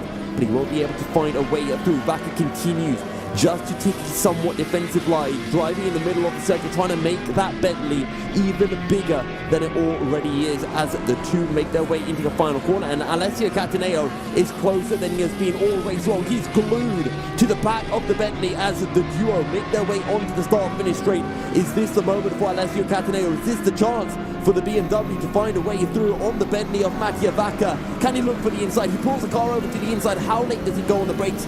Not late enough, and he'll slot back behind Mattia Vacca's Bentley once more.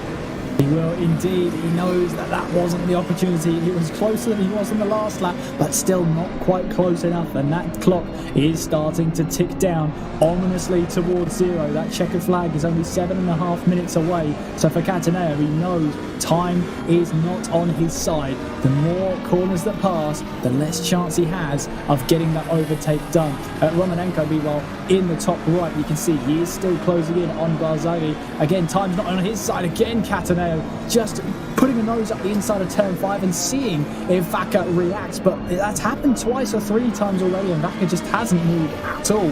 And I think Cataneo's chance of, well, trying to get inside Vacca's head in towards turn 5 is not working. I don't think it's going to work. Honestly, I can just see it on the last lap of the race. Cataneo is just going to send it down the inside of Vacca into turn 5. He'll say, okay, if I can't get into turn 1 on the last lap, I do it into turn 5. Maybe that'll be the lap where Vacca takes a defensive line. Maybe because of that, it'll leave Cataneo with an opportunity to look for a move somewhere else. Maybe here, down into turn 12, could be an opportunity in the upcoming laps. And another mistake again. Vacca running wide on corner exit, and it's a BMW who looks for the outside into turn 13. This is going to compromise Mattia Vacca into the final corner. In fact, it compromises Cataneo himself, who can't keep the car on the circuit, and he loses a bit of time. Still behind the Bentley, still within striking distance, but a little bit too far behind as we enter on to our 64th lap of the race. Yeah, and that was, hard battling in towards turn 13, and it's always not going to favour the driver on the outside because basically the circuit comes to an abrupt end on the outside there, and you really don't have anywhere to go. So for Cataneo, then he was always in a losing battle. It was always going to favour Vacca as they headed up towards turn 14, so long as Vacca chose the right lines. And this has been the story of it. Vacca has been choosing time and time again. Vacca just knows where to place the car and how to place it and what speed to carry and where to put the car behind him. He's got all of that down to a T at the moment, but the problem is he's got to do that for another 6 minutes.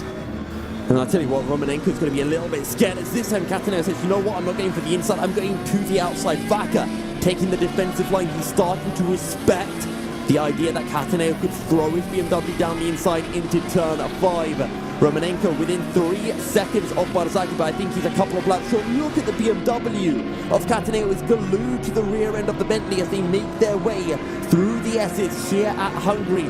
We've seen previously Mattia Vacca making a mistake down into turn 12. Will it happen again? This time maybe Cataneo will be able to strike. Maybe this time Cataneo can hold his car around the outside of turn 13. Let's see then. Into turn 12 we go for Mattia Vacca. This time it's much tidier than before. Yes, it is, as they make their way through that penultimate corner. Onwards we go then, as the drivers just size each other up as they make their way in towards the final corner once again.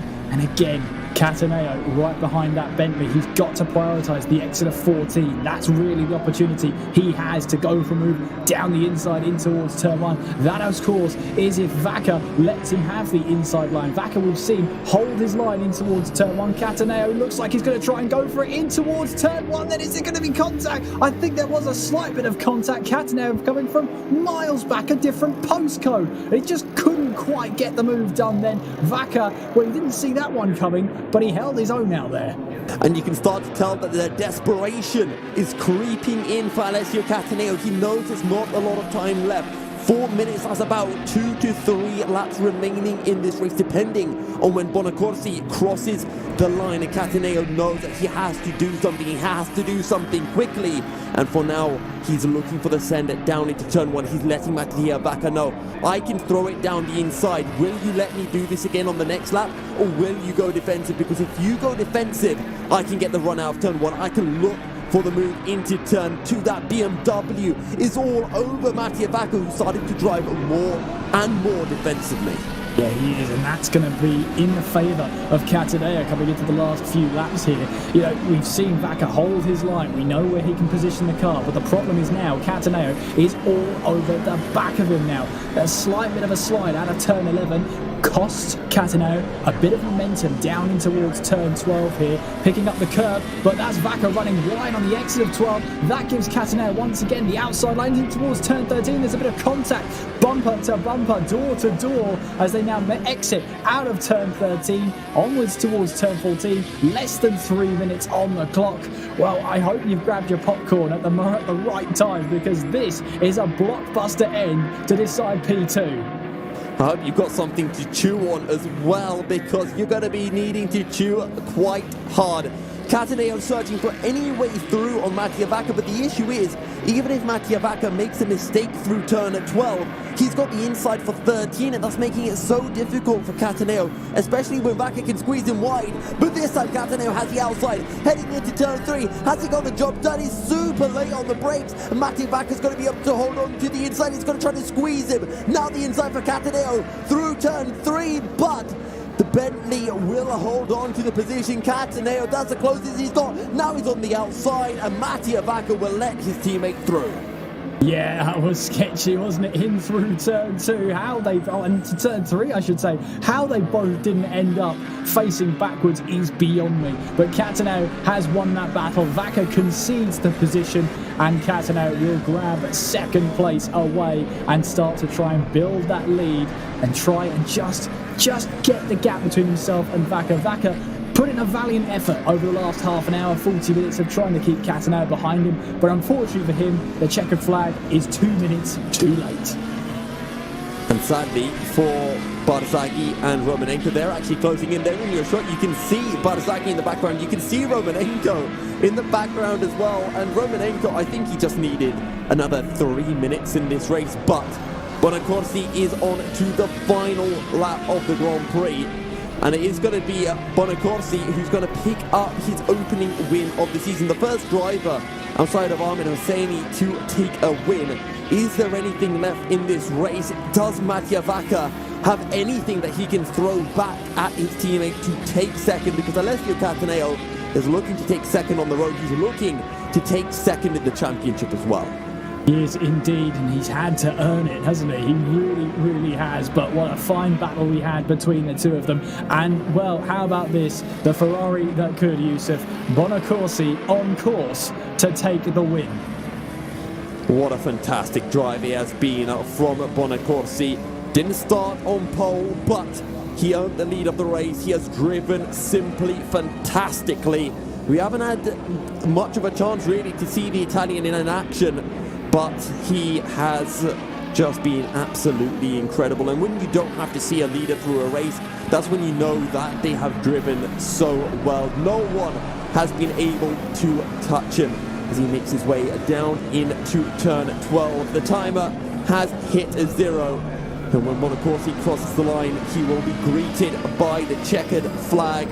And so far, it's been 2 wins this season for a BMW, but this time it will be a Ferrari to take the win. A Ferrari piloted by an Italian. Marcello Bonaccorsi, through the final corner, will take his first win of the Sprint Series.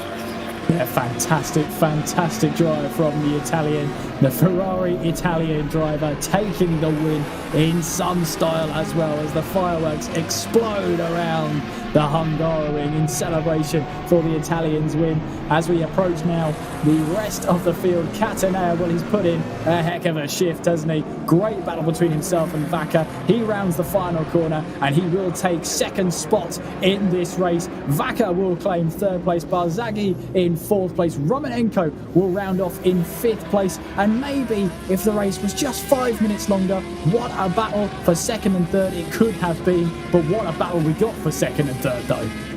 Yeah, and the ballast drivers line astern. Fantastic battle between Cataneo and Vaca. It's a shame that it ended with Vaca having to let Cataneo through due to that contact, but fantastic. And actually, you can see the ballast drivers actually all doing donuts into turn 1 currently. Quite nice to see. Ciretti will take P6 ahead of Simone Vecirca. Morty takes P8 ahead of Lucasson and Teddy Franks as we have the confetti on the screen as well. But, Kieran, what a fantastic race here at Hungary. Yeah, I mean, it just showed you Bonacorsi there had the pace, the race pace. That was the most important thing. He knew what he had to do. He kept the pace up. He was so consistent throughout. And all he did in his first stint was keep putting in those fast lap times, those consistent lap times. And it shows. He did a sublime job today. And I have to say, for Romanenko, he put it on pole position. But the strategy may be of running a low drag setup to get pole position and hope that you don't get overtaken, unfortunately for him, started to unravel in the second lap. Well, we're going to be heading into a short break, but don't go anywhere because when we return, we will be having, hopefully, interviews with our top 3 drivers. So stay tuned. We'll be back shortly.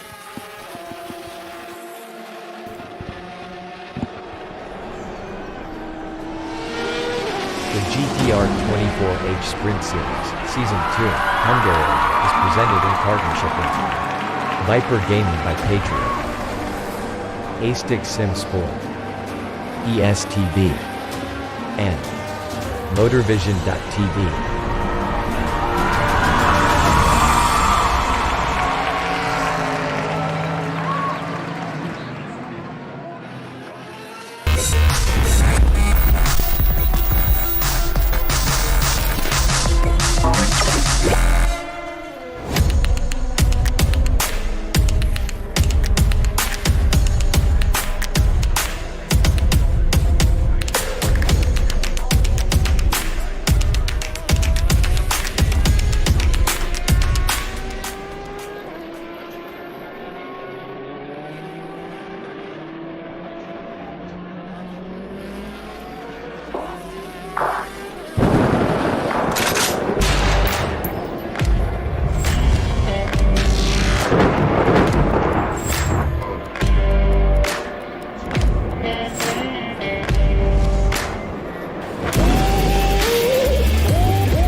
A 1v2 for the tournament. Pressure is on.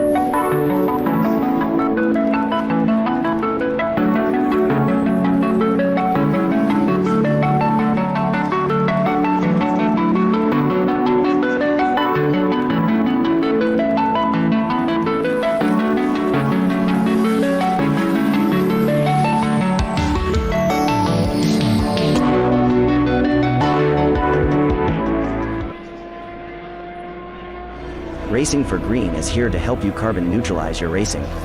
By planting new trees, Racing for Green offers to make your racing carbon neutral. We already have the calculations, contacts, infrastructure, deals and solutions ready for you to easily buy carbon neutral laps on any racetrack. It doesn't matter if you are a racing fan, team owner, driver, sponsor or partner.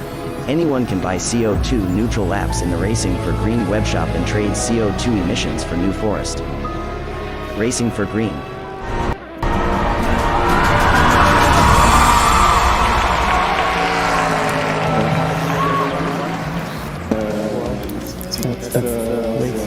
Race, difficult to manage tire wear and a good podium. Well, I think that was Alessio Cataneo. Welcome back, everyone. We're jumping in for our driver interviews, and as you already heard, Mr. Alessio Cataneo is here. We also have our race winner, Marcello Bonacorsi and Dario Barzaghi, who finished down in P4. So let's jump on right in with our race winner, Marcello Bonacorsi. Congrats on the win, and that was just a flawless drive from yourself. Talk us through it. Che parlo di gara, Marcello. in italiano.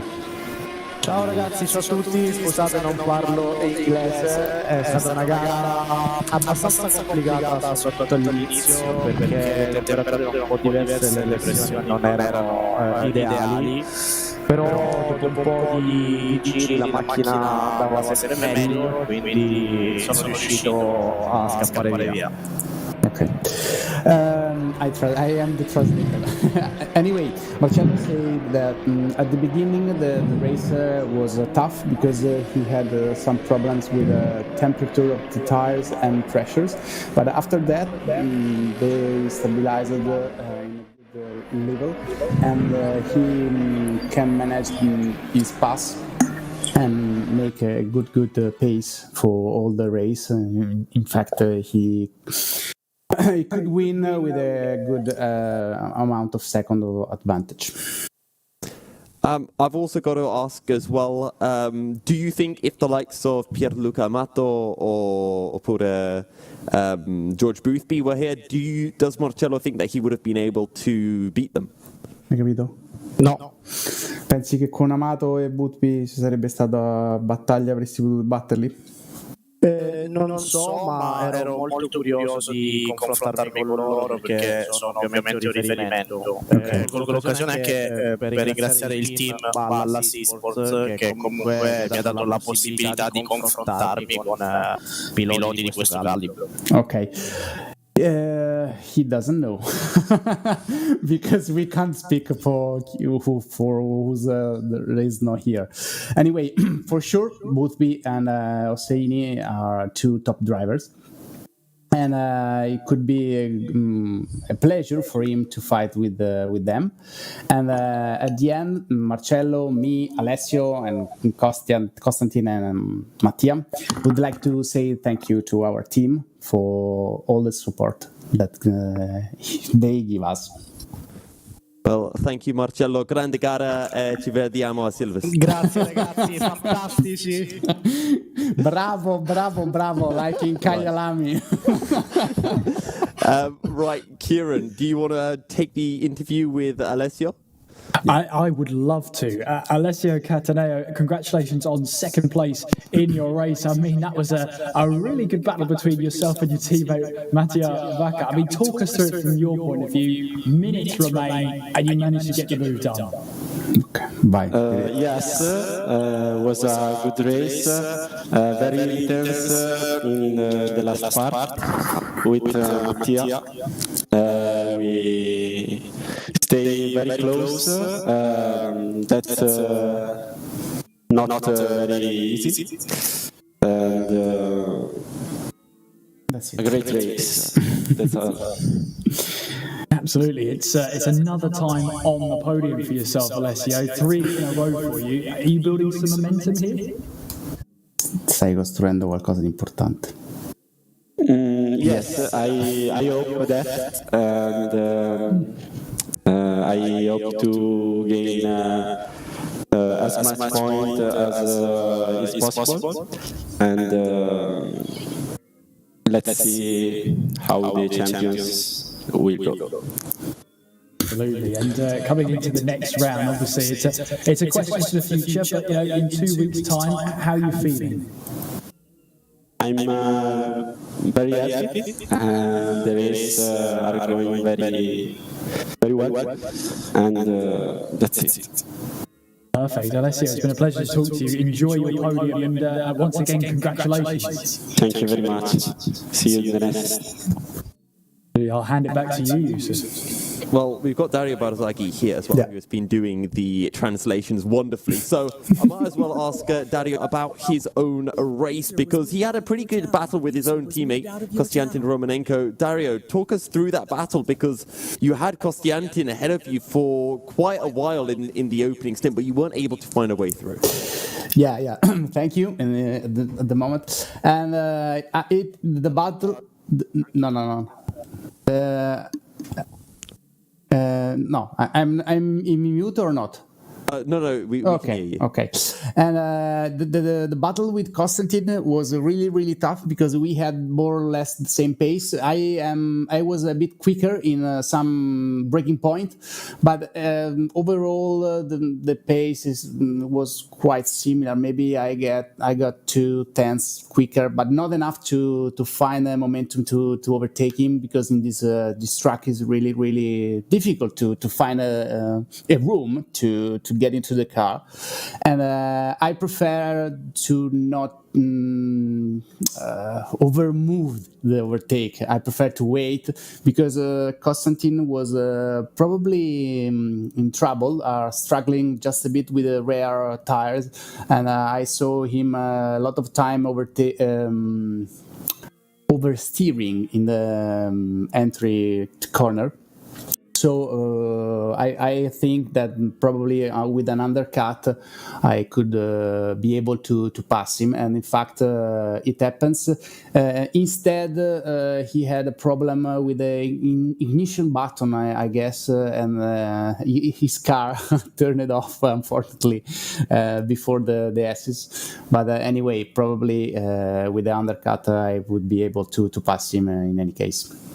I was wondering about that, because we saw Romanenko coming to a stop and we were really confused as to why. Going into the final part of the race then, he was closing in onto you quickly. Do you think if there was like 5 more minutes in the race, do you think you would have been able to hold him behind? Did you have more pace if you needed to use it? I don't know. Probably both of us are the issue about the track limits, because I had 3 warnings after 15 minutes. So I spent 1 hour and 35 minutes with 0 warning. So for me, when the sun went down, was really, really difficult to see the limit of the track, and I prefer to not push too much. And in fact, my pace was really, really worse than the first stint. I don't know at the end. Fortunately, the race finished after 68 laps, not more. Well, Dario, congratulations on P4, and thank you very much for joining us for an interview. Thank you to you for this amazing show. No problem at all. Well, Kieran, we've heard from first, second, and fourth, and good to get their insights as well to the race. Yeah, absolutely. It's always fantastic to know the insight of a driver, what goes through their mind in those split-second decisions as well. I mean, it's great. We got to hear from people who were locked in battles all race long, and we heard from our race winner who, after about 40 minutes, got into the rhythm and absolutely sailed away into the distance like it was the easiest thing he's ever done.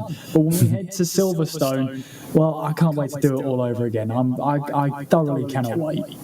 Well, we don't have too long to wait for Silverstone either. Just 2 weeks away, and well, Silverstone, a completely different track from Hungary. A lot more open, a lot more fluid, a lot faster as well. We'll see whether that throws a spanner into the works of any of our teams. Hopefully as well, the return of Ahmed Hosseini, Pierluca Amato, and George Boothby.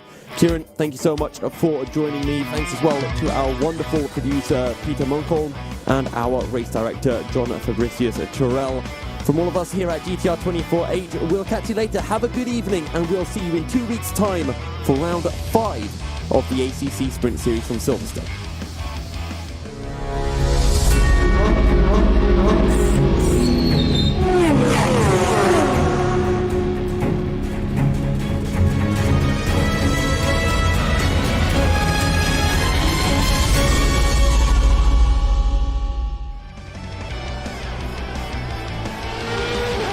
GTR 24H Sprint Series, Season 2, Hungaroring, is presented in partnership with Viper Gaming by Patriot, A-Stick Sim Sport, ESTB, and MotorVision.tv.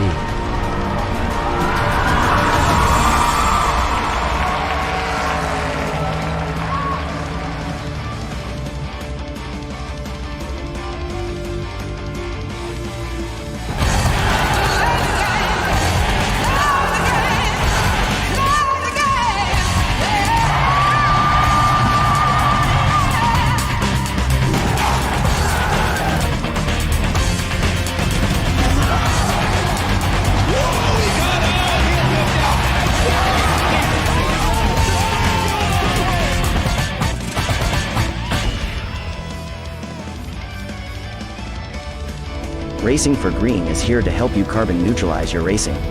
By planting new trees, Racing for Green offers to make your racing carbon neutral. We already have the calculations, contacts, infrastructure, deals and solutions ready for you to easily buy carbon neutral laps on any racetrack.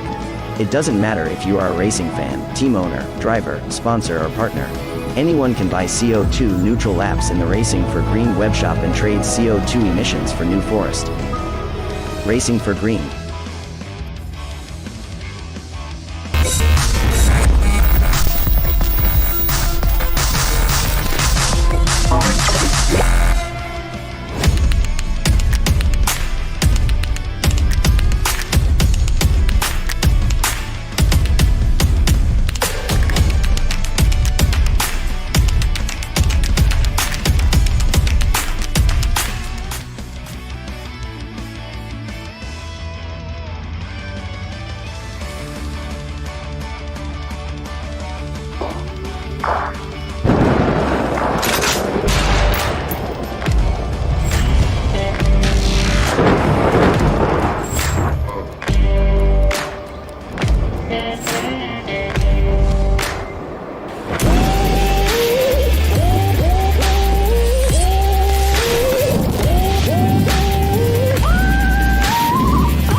A 1v2 for the tournament. Pressure is on.